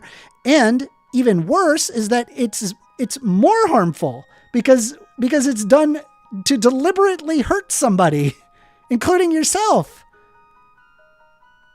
So, Amender, like I said, I do believe that they should have background checks. I do believe that they should have to go through maybe a mental evaluation, etc. And that could conduct me saying that I would agree to them having to get a license. What I'm disagreeing with is having to register the gun every year. That's what I'm disagreeing with. Yeah, I mean, okay, fine. I'll give you this, right? I don't know if that's efficacious, but I do think that we should treat our guns more similar to how we treat cars. I think that follows. I will agree with more similar in regards to the license. I'll agree with that because we're already seeing this in place now. I love this. Can't defend yourself with a car. Have you heard of a lock? Yeah, you can. I'm sorry. Rook Spinnerd says, my conservative mother has at least 10 guns. No idea why she needs that many. It's a good point. My dad has more than 10. That's crazy. No, I personally I think that we're almost we're similar, but yeah, I'm not for any regulations in regards to aiming. I'm against bump stocks. I'll say that I'm against bump stocks. Okay. That's about the only like attachment that I'm extremely against, other than automatic. What about lowering capacity sizes? Yeah, I'm not for lowering the capacity size. I don't feel that it would do any good. The standard magazine. That's not what it shows. We just went over some metrics. Yeah. The standard magazine for an Armalite rifle is around 15 to 30 rounds. 30 rounds? Yes, 15 to 30 rounds. That's just standard. You don't hold on. You don't find that like nuts. You do understand lowering capacity would mean lowering it not past the standard, but lowering is in not being allowed to use extended mags, which would mean above 30 rounds. Yeah, 30 is pretty standard. Yeah, 30 is a standard standard magazine for a. That's a lot. Armalite rifle. I feel like that's a lot. That is a lot. That is a lot. And this is like the I know like problem when it comes to like analogy, like my favorite gun to shoot, I don't know what it was. It was like some sort of a bolt action. Had a big bullet. And it had this lever action. You could only really load in like 5 bullets, but man, that thing was powerful. Holy crap, it was cool. I really liked that, right? That's a cool gun, right? It took and it takes quite a bit of time to like, you know, kind of undo it and reload it. A lot of effort, right? And it's like, I can't imagine a mass shooting be even remotely possible with a gun like that. Much better for hunting, though, I'm sure. So Amender, I do want to point out that most of the time these shootings, they don't even get up to that 30 round mag. So to have an extended mag wouldn't really make sense unless they're spraying and praying. By the time they get to that 30 round, normally they're already going to be dealt with in a large crowd. Okay, but you understand that like if there was 15 bullets, right? That would be more than likely less death than if there were 30 bullets, right? I don't feel that it would be any different. They're probably not even going to get past that 15, regardless if they had a standard. But what if 30 they round do? mag. They would just carry more than one 15-round mag. CMFP, we have a. Do you know how 1v1? Do you know how long that it takes? We're still doing the. reload? I apologize. We had to move from the stage to. We had to move from the stage to here because it was just glitching for some reason. I don't know why. Oh, okay. Yeah. You're still recording. Apologies. Yeah. Are you aware of how long it takes to reload an Armalite rifle?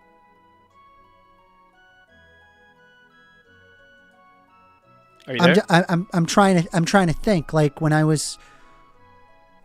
I'm going to say. Do you already have the like a separate magazine already loaded? Yeah. Normally, if someone's gonna do something like less than 10 seconds. Yeah, far less than 10 seconds, actually. Yeah. It takes about like 2 seconds. Well, I'm assuming you're moving and you're messing it up. But me doing it, 10 seconds. it takes about like, a second and a half to 2 seconds. It's literally, Okay. It doesn't take long at all. All Like, right, but it it'll still pop is it like out, it'll fall on more the that you ground, have to pop it carry, back and it's like this additional like cumbersome. I guess like the point that I'm trying to make is like if I gave you a gun that has like a 30 magazine round, and like I had to like, and I was in a crowd and I had a gun of 15, I promise you I would kill less people than you. Like that's like a no-brainer. I think that we would both die before we got up to that 30 round. You would die before you got to the 50. I would die before I got to the 30. What if that's not the case, though? Yeah, and what if you step outside and get struck by lightning, Amender? We can't go That's off not a of matter what of if. like getting struck by lightning. I'm saying like it's obvious. So the most common, well, I can't say. Okay, the most known recent shooting was with Trump. How many shots did he get off before he got killed? That's with Secret Service. What? What is this argument? All right, the most recent one. You realize Hold on. people often like when it comes to these shooters, they're often alive for several minutes. Hold on. Right? Sometimes I'm sometimes giving you excess a of more 30 recent minutes going around hunting people. I'm giving you a more recent one without Secret Service. In Kentucky, there was just a mass shooting on the highway, right?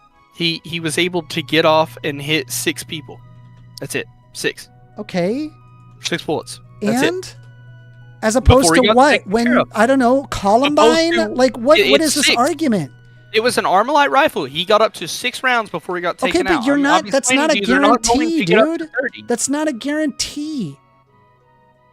What does it matter if the round, the amount of times you have to reload goes from 30 to say 10? What does it matter to you? Because it's more regulations for no reason. But it shows efficacy. What do you mean no reason? It's got reason. I don't see a reason because in scenarios like this, the only person that's going to use the extended mag is the criminal, not the person defending their home or other curious people. if you are consistent in this. Let's say that I have here a carnival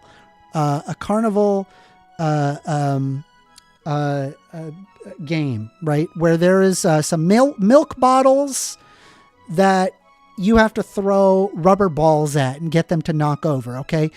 I hand you 2 buckets. One of them is 15 balls, and then the other one is 30 balls.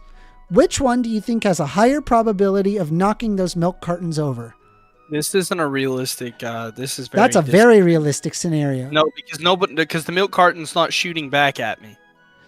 Dude, So it's not I'm realistic at asking all. you, defenseless milk carton, there can be defenseless crowds. It doesn't matter. The point Yeah, is there that can't be, but which usually- one do you think has a higher probability of knocking over the milk cartons? Usually in large crowds, who's usually there? Which Who's one do you usually- think has who's a higher usually there? probability?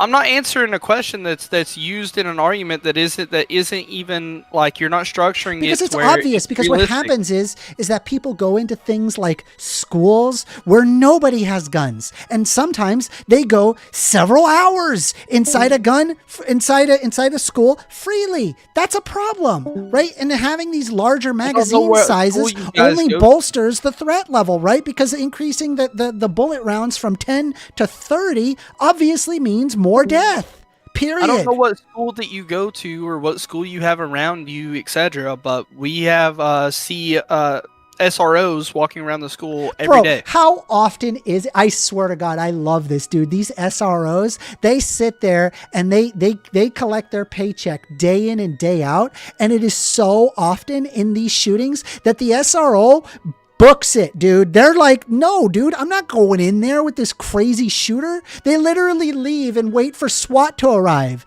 No, the SRO isn't doing anything. That's quite common. I don't know about your school, but in our school, as I just went there last week, the first person to greet you at the door. Okay, well, is there's the plenty CEO of as they news let you in. incidents where the opposite happens. Now what? Where do we go? Well, Reducing I the guess we reducing need the to think of our capacity school size system. is efficacious, and I showed it to you in the John Hopkins medicine. I've shown it to you, right? guess we need You to said fix that our it wasn't school. efficacious, That's not or the you case. said something that that you don't see a reason to apply a regulation that doesn't have any efficacy, but it does have efficacy. We know it does. Let me throw you a good curveball. You want a really good topic that I got? Should teachers be allowed to carry guns in school? No, I disagree. no, it's idiotic. I It's one of the wholeheartedly dumbest disagree. things ever. No, I disagree. What? The problem with Your this complaint the problem is with this is that there's they a don't couple have of a things. gun. The teachers need to be focusing on teaching, not becoming like, I don't know, a freaking Spetzner while at the same time having to teach your kids. The second thing is by having a gun physically at the campus, that is a higher probability of somebody getting access to that gun. Right? For every single gun that a teacher owns or has locked away somewhere is a probability of a security risk, right? So no, absolutely not. There is no way that will output to a better outcome. Zero. I disagree. I think that you could have the gun on in a safe where it's fingerprint accessed and maybe Yeah. maybe And you know what keyed. happens with Hold on. humans? They're Well, pretty what's that? neglectful. A lot. They make mistakes. Do you know why? Because they're human. So if I introduced 1 gun, 2 gun, 5 guns, a gun for every teacher, the probability, the risk scenario analysis goes way up. This does not decrease death. This increases death By How do you know? introducing We've never more done it. guns into the school, no joke, lo and behold, causes more death. Who would have thunk? You just sat here and told me they go into a place where there is not anyone with a gun. What evens out someone with a gun? Someone else with a gun, right? No. These teachers should have to, if they so choose, and they don't have to. I feel that they Boss Clips, should we have have 400 million guns in the United States. It's more guns than any other country per capita by a long shot, right? We have more deaths than any country, any developed country by a long shot per capita. And now, so my problem to you is this, Boss Clips. How many, if you say that a good guy with a gun stops a bad guy with the gun, then I'm going to ask you, how many more guns? 1 billion? 1.5 billion? What are we talking here? I never said more guns. I said the ability to use that gun. We already have tons of guns, right? So lots of good people with guns, but the problem is that there's kind of a bell curve when it comes to good people with guns and bad people with guns. And there's also excess people who just get aggressive for no reason whatsoever. There's a lot of people who kill their spouses because they just get angry in an argument. It's super sad to see this happen. And it's like, I don't know, like when it comes to like me bringing up efficacious arguments, people just, I don't know, don't want to listen or like change their opinion, I guess. Sorry, I mean, yeah. So I inherently disagree. I think we should be allowed to have teachers have the ability, if they so choose, to go through extensive training to be allowed to carry that gun inside a school to protect. I actually don't think there's the any children. regulation of a teacher being able to own a gun and use it, right? I don't think there is. But What do you I'm letting you know that Give me an example. Wait, hold on. Hold on. You I'm can't not move past aware this. if there is You a gotta- regulation that specifically bars teachers from not being able to carry a gun. Yeah, they're not allowed to carry a gun in the school. Yeah, Is that's, that the case? For sure. Yeah. Based. Shouldn't be carrying a gun in school. It shouldn't be the case, actually. I wish they was shouldn't be- almost shouldn't getting be ready it. to pass this in Kentucky. I had a teacher. Yeah, it's going to be that was- that will literally trying have the to opposite sign up results. for it. You're going to have a single. But this is I'm going to predict the future for you right now. Here, watch. I'm going to do it right now. Okay, I got it. So here's what's going to happen when Kentucky finally passes it. They're going to pass it for a while, and then 4 months are going to go by, and then all of a sudden there's going to be a kid who happened to get a hold of the gun, and then they're going to shoot a bunch of people, and then they're going to remove that law. There you go. I predicted the future for you. How are they going to get a hold of this gun? Well, there was a teacher that was just slightly neglectful one day, right? And then they just forgot to unlock it. And then because they forgot to unlock it, the one crazy kid grabbed the gun and started shooting people. Well, if they forgot to unlock it, then how would they ever get it? They forgot to unlock it, right? So how do they get the gun? Or forgot to hell, unlock. maybe the locker was just maybe it was just a faulty Maybe the lock. gun just, Maybe like, they managed. teleported Maybe they out of the cut the gun's lock safe. off. Who knows? Kids are crazy, man. Yeah. Yeah, why not? I have a It's gun not hard to safe cut in a my bike room. lock.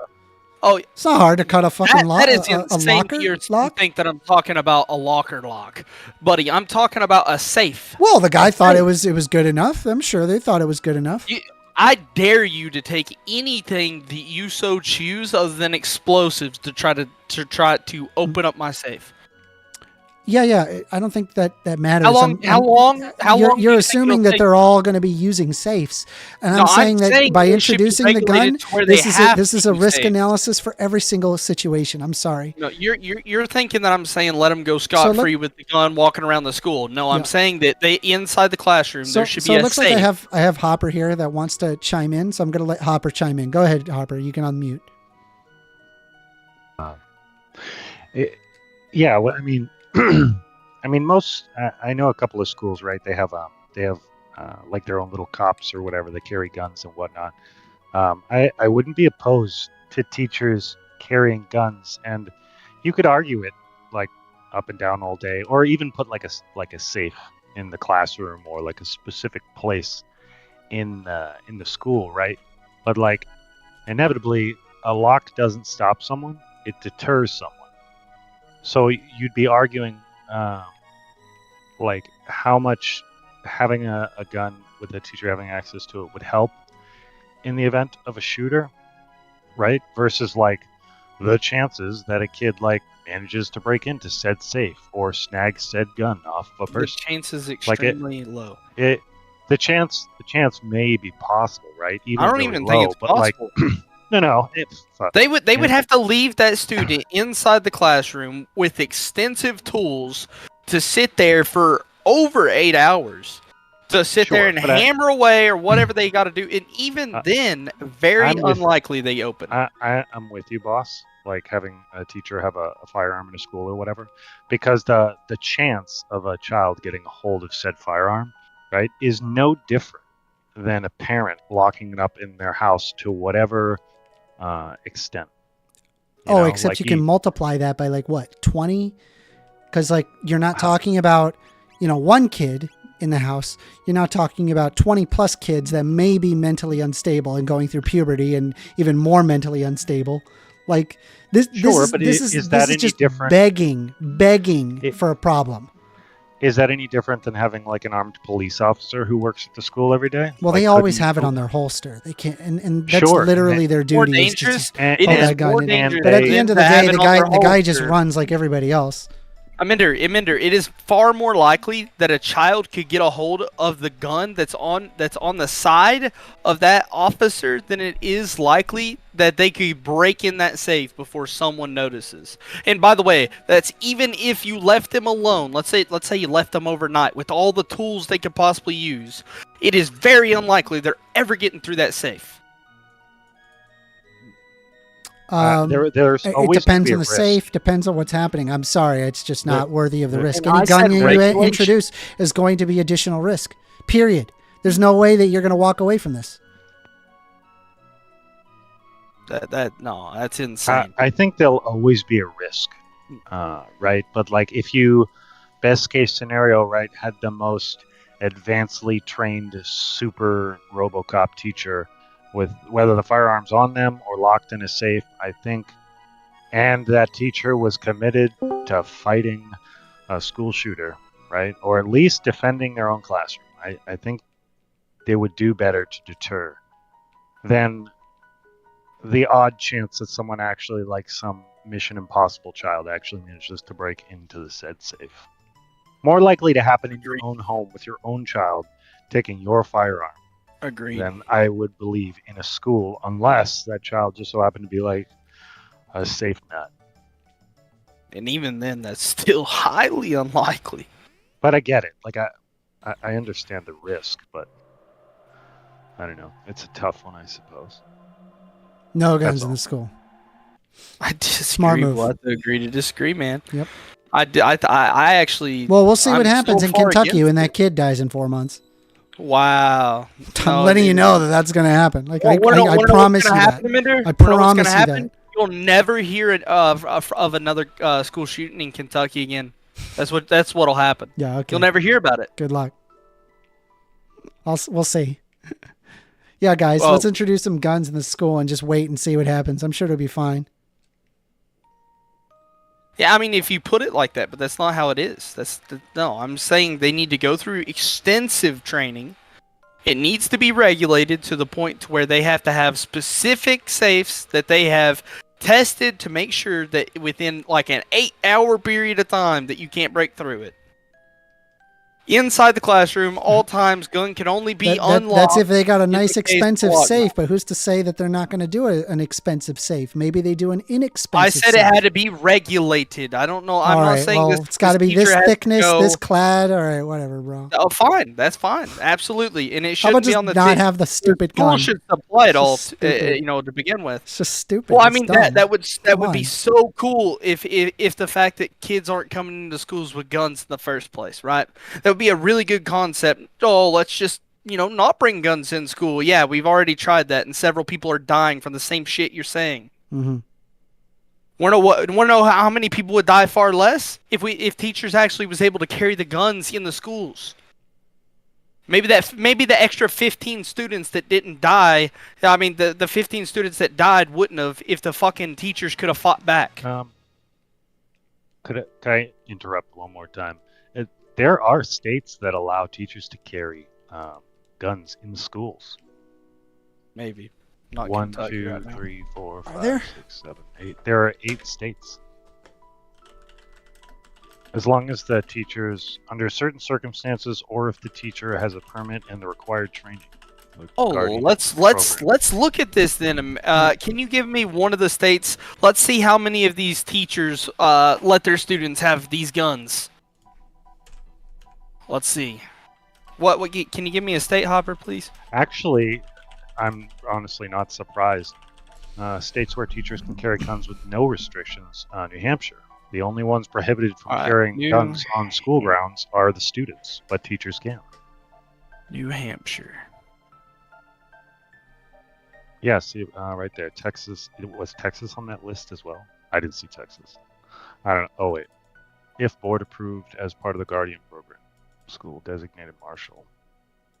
Oh, I'm not really seeing know- one there, Amender. Hmm? Hey, Man, I'm not seeing where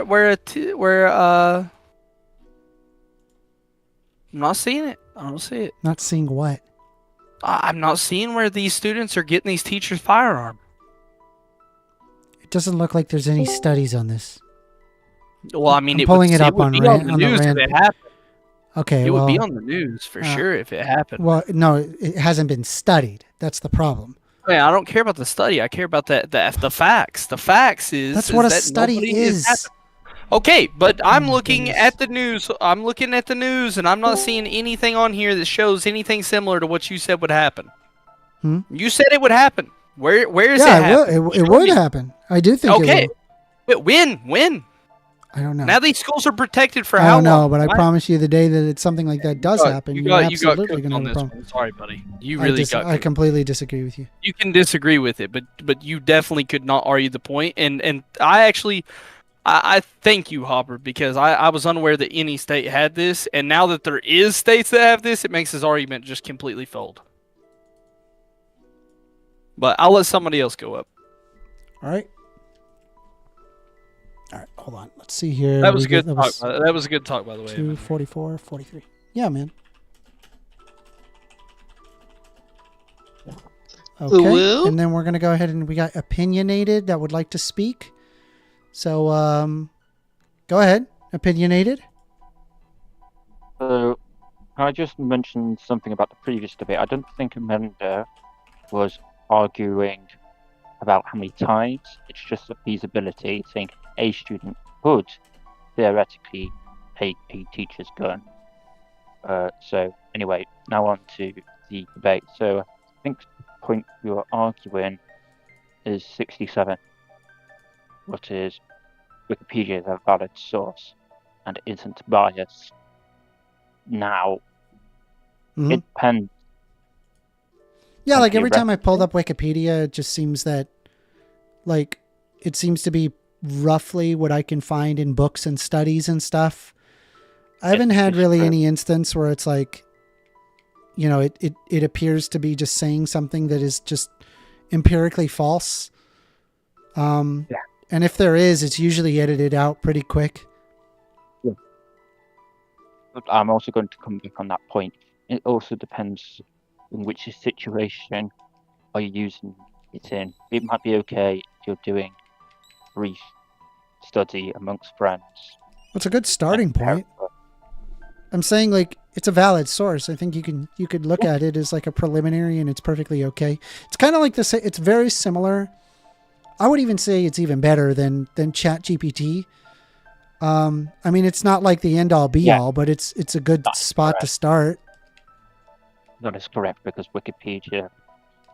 So if you're aware of how large language models work and the downfall of them, if you can't find any of them, there is a possibility they'll just make stuff up. If you look at when that lawyer tried to use ChatGPT to speed up his case, well, he got disbarred because of it, because it made up some cases. Yeah, well, I mean, dude, I'm not going to use ChatGPT for like something official like that. Are you kidding? Or like high risk like that? No. Oh no, I I'm wasn't going to do it. saying I'm that. saying it's good for preliminary research. I wouldn't use Wikipedia for something super serious either. I would look at what it says and be like, okay, maybe this is where I need to look to find this information, right? So the guidance that I've looked at it is that it can go in a bibliography, but it can't be used as a primary or secondary source because sites like Wikipedia are tertiary, and that's not valid referencing. Well, that's not valid if you put it in your reference table. You can put it in your bibliography table, or you can say, I found this page to Wikipedia, but it links to this, or in some very rare cases, because it's forever changing, and at a last resort, and I would say with a teacher or professors or supervisor's approval, there are ways to properly cite it, but you need to have an archived version of that Wikipedia page, otherwise it is subject to change. So an example of this would be, I'll just stick that in the VC chat, I will, would be that. If you look in a VC chat, so broadly you could references like that, and maybe get away with it, but it honestly depends on the academic institution. And when I was at university, they had a strict no Wikipedia policy. They didn't say you could have got your sources from Wikipedia. In fact, they said, if you're struggling to find stuff, then go on Wikipedia and then just follow the references until you get to a paper that you like and can write about that. I used it personally when I had to do a literature review in second year. I found a Wikipedia page and then I looked at the references that I mentioned on the page and found something worth talking about. It really does depend on which situation you're in and how relaxed the rules are around it, because there is a possibility of people writing just a crap on it, and that's what professors don't, and there's going to be inevitability of someone forgetting to reference an archived entry and then possibly being changed, or the reference doesn't make any sense because the archive. I'm lost as to, because I think we're getting lost in the weeds here, right? Because I'm looking up, this is point 67, which is Wikipedia is a valid source and isn't biased, right? If you're able to say that it is a preliminary source, that it can be used as like a preliminary starting point, you're arguing in my favor, because that's exactly what I mean by that. And so then the next thing is whether or not that it's biased. You didn't seem to indicate if it is biased or not biased. So I'm just saying there's a possibility of bias. But what I would argue is you can't use Wikipedia as a primary reference. You can put it in your bibliography. You can say you looked at Wikipedia, what led to this paper. That's not a problem. You can't use it as a primary source of research. Yeah, I don't think. I don't think you should use a Wikipedia as a primary source. But I think you can start with Wikipedia, and that is a source. Oh, absolutely, I've done that. Okay, so we don't disagree. Yeah. No, we don't. Well, we don't disagree. It turns out, no. You got anything else for me? You can find Wikipedia at wikipedia.org. That's it. Hi, everybody. All right. All right. Is there anybody that would like to have get into the conversation? All you got to do is just spam a hand emoji or spam your emojis.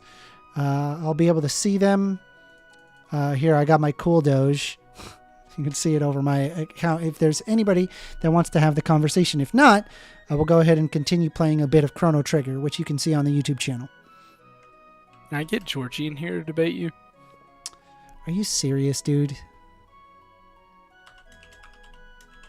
What? It sounds horrible. That would be the best fucking video ever. I want to let you know, I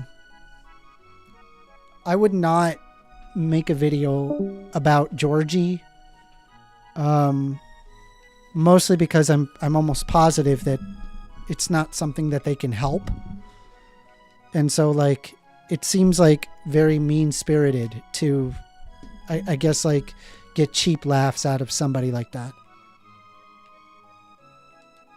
I would argue that for anybody making shitty points, though, right? What? All right, let's let me give you an example. Let's say, maybe I'm misunderstanding what you're saying about Georgie. Can you elaborate?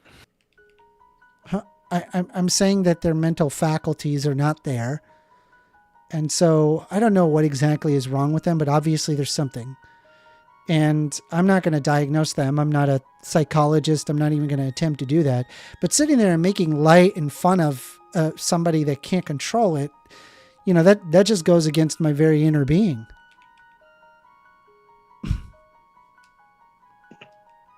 I kind of think they're normal, to be honest, but From what I heard, like she's from herself, she's on extremely high pain meds. That's what makes her get high.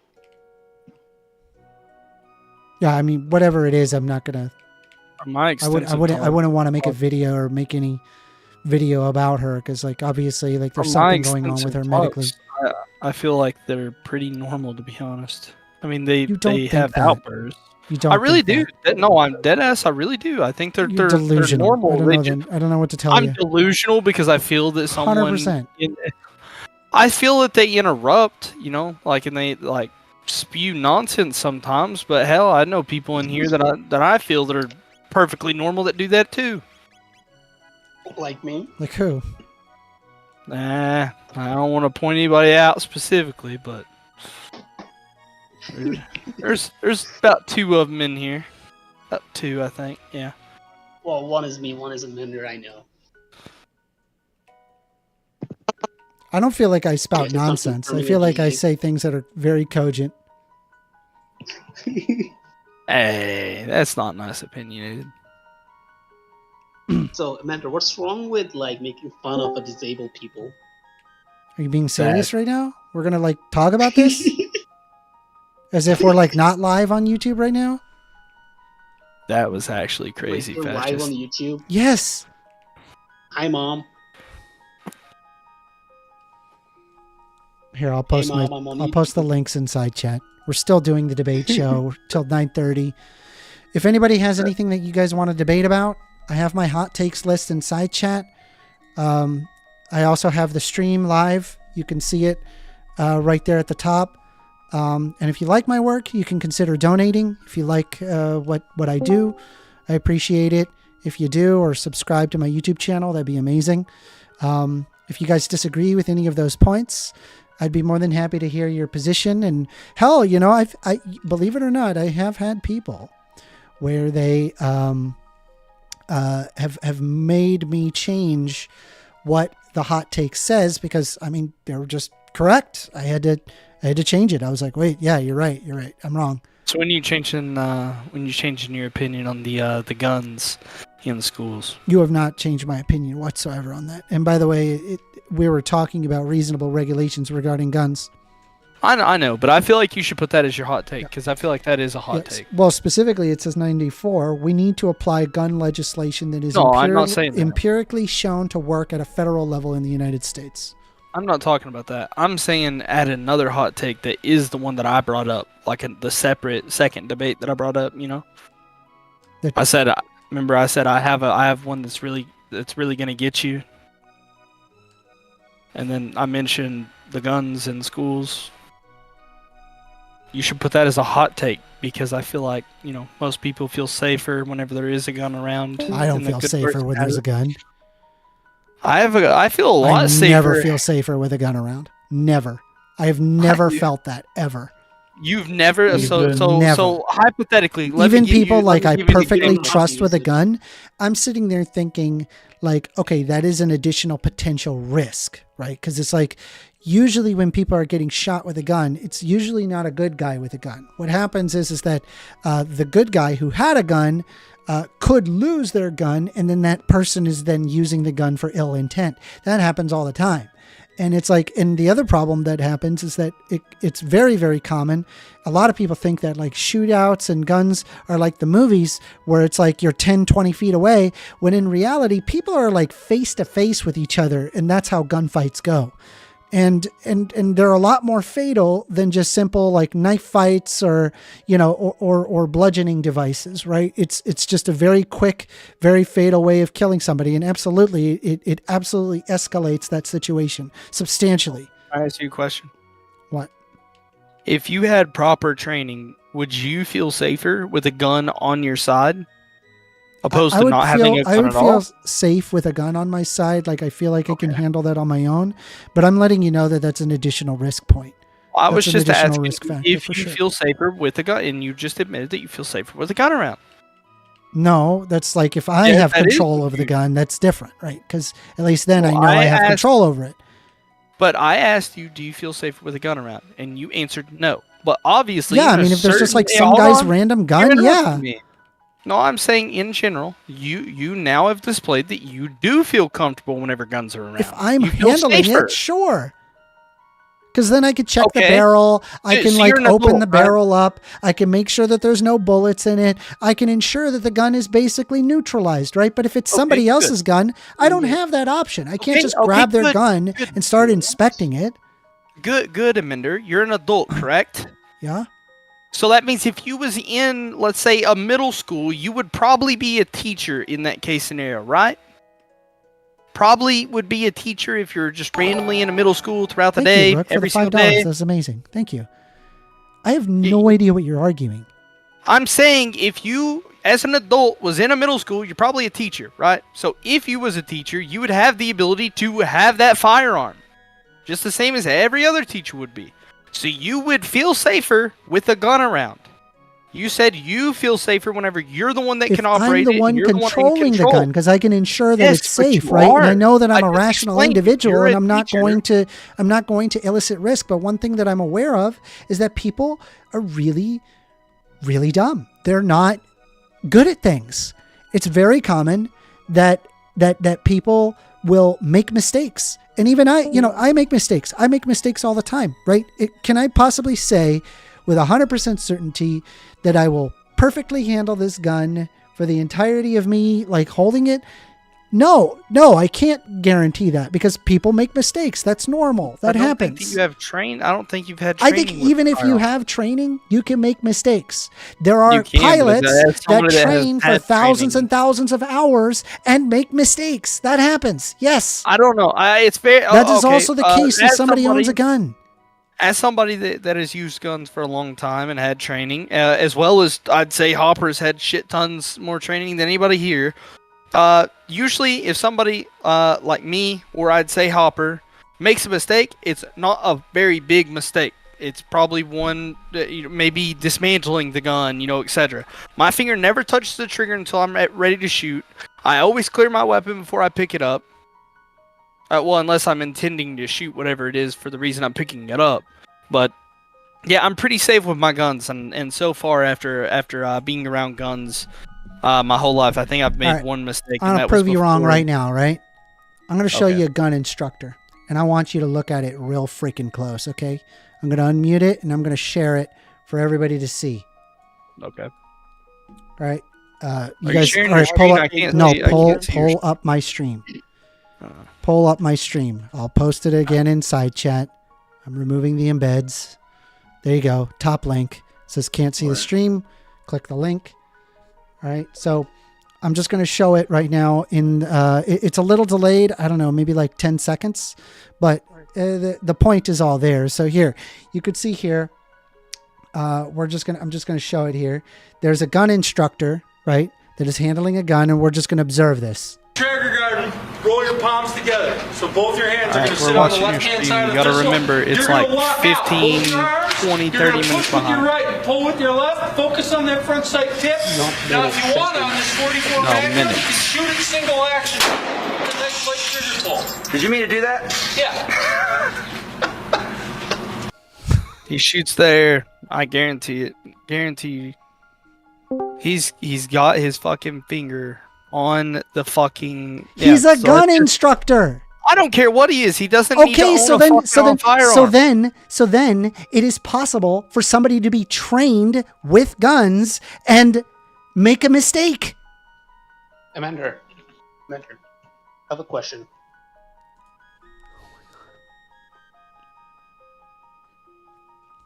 I have Okay, a question. I had to mute your stream. I was getting ready to start talking to the stream. Like, yeah, okay, my bad.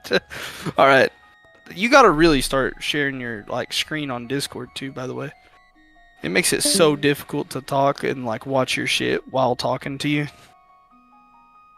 Are you there? Yeah, I'm here. To me, it's obvious, right? People are human and they make mistakes, right? They all make mistakes. And just because they're trained doesn't mean that they're going to perfectly handle the gun 100% of the time. You're talking about an increased level of risk, no matter what. By increasing the amount of guns, you increase that amount of risk, period. With a mistake like that, as crucial as he made, I've never seen anybody do anything similar to that in real life. I think that man never needs to own another firearm. Okay, but do you understand my point? Yes, I understand that some people are really stupid and they think they know how to handle firearms. I'm not saying nobody should have guns. No, right? that's not I never what I'm made saying. that argument. Well, who said that? I said that. Gandalf, you are currently being recorded. You're live on YouTube, so just please. Okay. But anyways, yeah. So I mean, I will admit that there's stupid people that may have had training, but it still doesn't defeat the fact that they're really stupid people. Yeah, I can admit that, and I think that really goes to far as not just guns, but anything. People that operate vehicles for 15 years, continue to make mistakes because they're just stupid in general. Yeah, I would agree with that.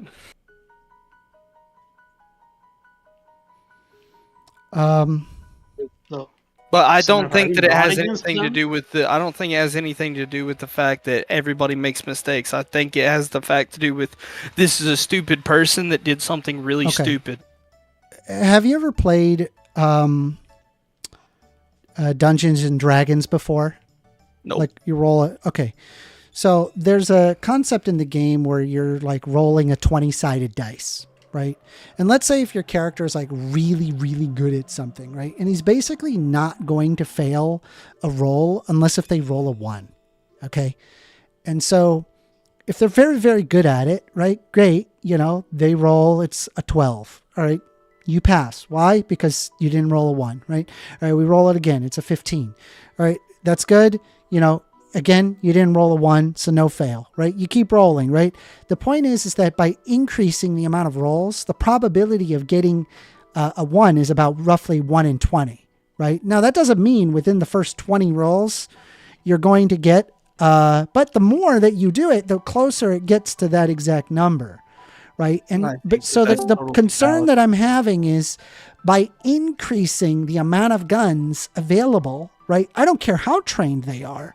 The probability of increasing the amount of injuries goes up by just that much for every single gun that is out there in the United States. And that is observable in the current metrics of the United States. When you observe the per capita deaths by gun homicides and suicides, or just overall gun crime is way higher in the United States than it is any other developed country in the world, right? Why? Because we have 400 million guns. We have more guns than people in the U.S. Okay, rightfully so. We need more. We need more. No, we need to increase. No, we need less. We need less. No, supply and demand. We need to increase it. That way, it's more affordable for poor people to be able to have access to guns as well. No, we need to increase the production, supply and demand. No.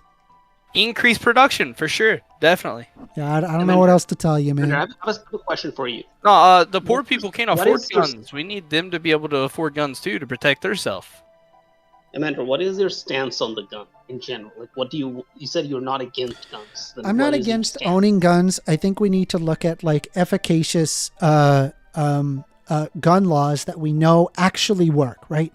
Not regulation for regulation's sake, because there do exist gun laws that just have little to no effect on like what we're trying to. I'm trying to reduce the amount of overall deaths while at the same time making sure that it's like people still have a right to own a gun, right? Reasonable legislation such as red flag laws. I'm now on the side of decreasing magazine sizes. I'm also in favor of, if you have a kid, you are legally required to have your gun locked away. These are all things that has efficacy in working. But what's Not decrease gun what's magazines. what's the fix on red flag laws since they are What's the unconstitutional? red flag law? Can you explain it? I forgot what it is. So what it is that there are a series of laws that basically are just like automatic flags. Like, for example, if you get diagnosed with like a mental condition that is seen to be harmful, if like you're known to have registered a gun and you would have had to have been licensed of having that gun, they can go in and they could potentially take your gun away because they feel that you're a threat. Right, that would be an example. Let's say a mental health evaluation, right? And they own guns. It's known that they own guns. That's a red flag law.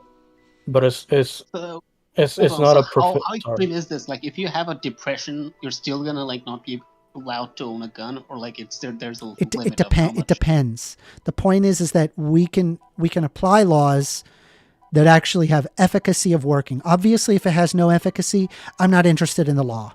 Right? I don't do regulation just because it's regulation's sake. I do regulation because I know it works. Right? And so we can observe this at a state by state levels. When it comes to states that have several more gun laws or more regulations on guns, they have lower amounts of violence, with maybe the exception of a couple being outliers, such as I believe Illinois is completely surrounded by right to carry states. And so like the city of Chicago, while it has like really good gun laws, because they're surrounded by neighboring states, they basically, people just go across the border to just get an unregistered gun and use it. That's why their gun crime is very high. But that's beside the point. The point is that you can look at every single state and then see, compare it to like population densities that are very similar. Look at a specific state where it has lower gun deaths or gun crime, and then look at the state that has very similar population density yet has higher gun crime. Okay, what are the laws that they passed? Can this be done at a federal level? But we can't even get to that point because people are, I don't know, crazy. But the red flag laws have already been deemed unconstitutional, and it's not just a professional like a psychiatrist or someone evaluating. So when you say something is unconstitutional, do you are you saying that because an amendment says that a well-regulated militia ought to be able to own a gun? Is that your argument? No. So then what do you mean by the Constitution then? So the court held the red flag law unconstitutional because it did not treat the Second Amendment right to keep and bear arms with the same dignity as the Fourth Amendment right to be free from unreasonable search and seizure. Hold on. So it's not just that a professional like a psychiatrist or someone evaluating a patient to diagnose that patient with a mental illness. It's not just a professional that can. They call these I don't know. It was like a form or something that you get, like an application that you can fill out. Okay, there are states right now in the United States with red flag laws in effect. I have no idea what you're talking about. And when you say red flag laws, that's a lot of different laws. So there could be some that are constitutional and there could be some that are unconstitutional. So I don't know what your argument is. So, Amender, do you think that like implementing these red flag laws will prevent people from like ever getting diagnosed or getting diagnoses? That's just one example. There are many again, I would look at individual laws, see if it has efficacy. If it has efficacy, implement it at a federal level. It's that simple, right? I just gave you one as an example, and it's just a hypothetical. I have no idea if that even has efficacy. I would have to look it up. I'm pretty sure it does, but again, I would have to look at the specific red flag laws that have efficacy. So let me ask you a question, Amender.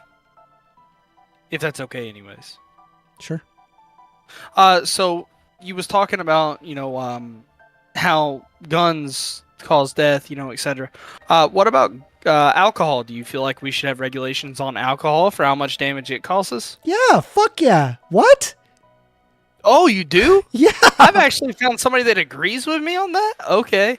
What kind of things do you think we should put in place federally, by the way? No drinking and driving. You got to be 21. No. Further than what we already have. I think if you're a violent drunkard, like you should be barred from having access to alcohol. Okay, so you're saying like if you went to jail for... I don't believe in prohibition, bro.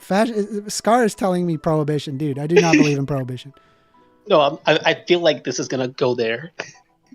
So wait, so you believe that, let's say you get a DUI, you shouldn't be allowed to purchase alcohol after that DUI? I don't know if that serious. I think. Do you think there should be a limit on how much they should be able be allowed to purchase per day, per week, etc.? I don't know. I would have to look at like efficacy, whether or not it's a benefit. Right. All right. So let me ask you something else then. If you was to put any of these in place to where it would limit the purchase of alcohol in any case scenario, do you think it would raise the potential for bootleggers in every single state that went with this, or if you made it federally, every state? I'm sorry. Can you repeat that? What? So if you made it illegal or limited them on what they could purchase of alcohol, do you think it would raise bootleggers to come into the states that you made this illegal on? Do you think it would increase the illegal purchase of alcohol? Potentially. I mean, again, like I said, I would have to look at efficacy. Obviously, if it has low efficacy, then I wouldn't do it. Right? You're pointing out like instances where the efficacy is not good. Fair enough. We don't do it. Okay. I think we should have tighter regulations on alcohol. Yo. We're still live, American. I think we should have a limit per maybe per week that you should be allowed to purchase alcohol. Again, I would have to see efficacy. I don't see a need for it. Like, I have access to all the alcohol in the world, and it's not something I'm consistently abusing. But I mean, that's just me. Admit there are a lot of people that do. There are. Don't get me wrong. Like, I think people should get help, violent, and right? They just need to get help. No, not really. A lot of the times they just kind of fall over and just fall asleep, and then have a bad headache in the morning. That's a majority of people, but there are violent drunks. Sure. Other guy. What'd you say, Close Danger? Close Danger. We are currently live right now. Oh, someone in your chat, on your live chat, said something interesting. So 37% of them are violent. It's a pretty big number. What are your thoughts on increasing the price of alcohol? Like, just overall, I mean, I believe New York did that. I did not like it. It made me sad. Getting a single Yingling cost, I think it was $12 in New York. It was impossible to get drunk. Like a single, like a bottle that I can buy here for like $25-$30. Like this big liquor bottle was at least like $60 it was at least $60 in New York. It was terrible, and I was like, this makes me sad. Have any efficacy? Oh man, I don't know, man. I don't know. Here, let me bring up this statistic for you real quick, because you said most of them fall over, etc. The link between alcohol and aggressiveness was already clear. Alcohol was a factor in up to 37% of violent crimes committed between 1997 and 2008, according to the United States Bureau of Justice Statistics. Yeah, I don't doubt that number at all. Yeah, 37% of violent crimes was done through alcohol. That's like insane. Yeah, that's a lot. Therefore, I would assume drunks are violent. Correct? No. Or can cause you to be violent?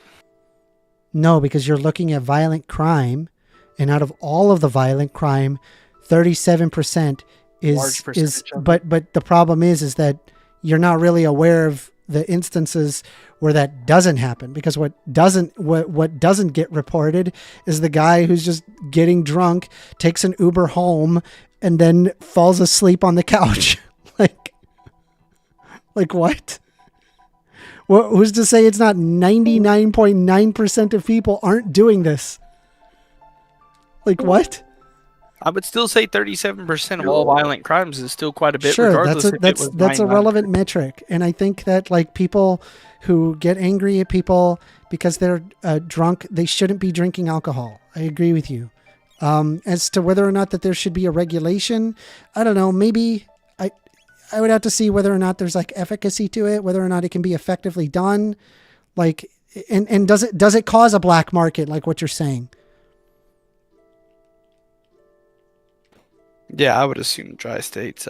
Whenever we was a dry county, anyways, there was a lot of bootleggers. So then we became a wet state. Now there's no bootleggers. Okay. Well, you got anything else for me? No, I'll shut up for you. Let somebody else go up there. Well, it's 9:27. We're almost done.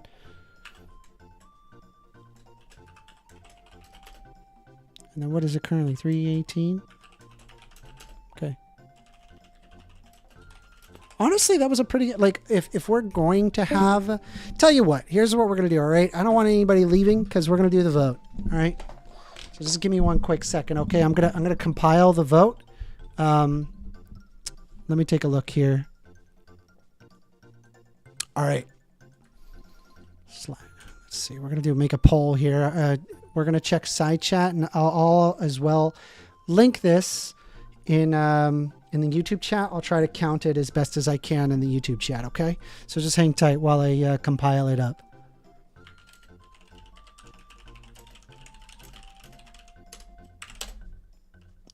Give me 1 second.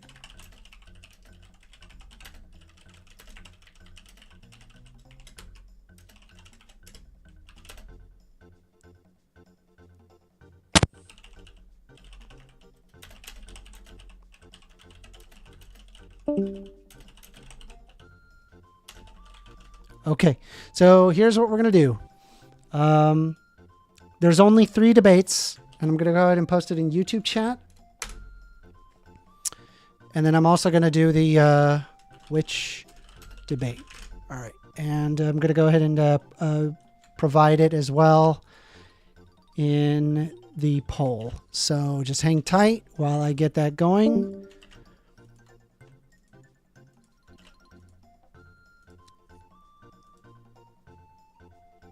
All right, you should now see the poll. Go ahead and place your votes. Place the votes. Place the votes. Give me your votes. Give me your votes. I'm putting them down. If you're both in the Discord chat as well as the YouTube chat, well, guess what? You get 2 votes.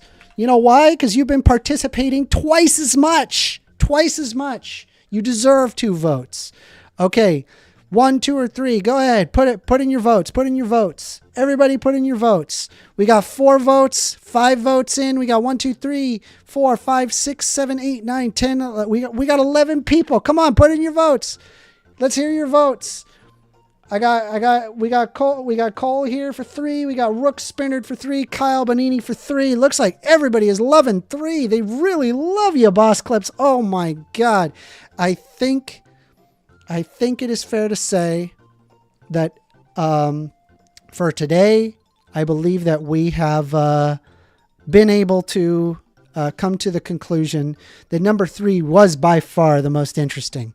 There was a bit of lull in between, but that's not a big deal. I'll go ahead and edit that so that way that we'll get the full Boss Clips thing, and we don't need to do the ones in between.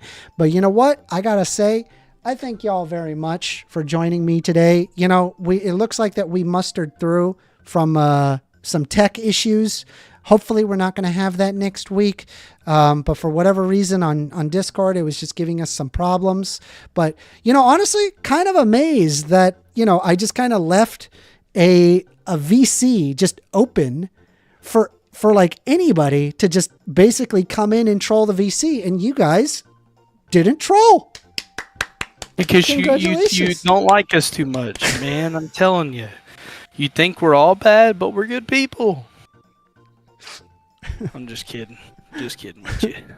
I appreciate y'all very much. So it does look like the number 3 is going to be the winner, right? It's just de facto the winner. So the winner will be Boss Clips. I thank y'all very much, and I hope to see y'all for next week. If you have not subscribed to my YouTube channel, I will go ahead and post it now in side chat.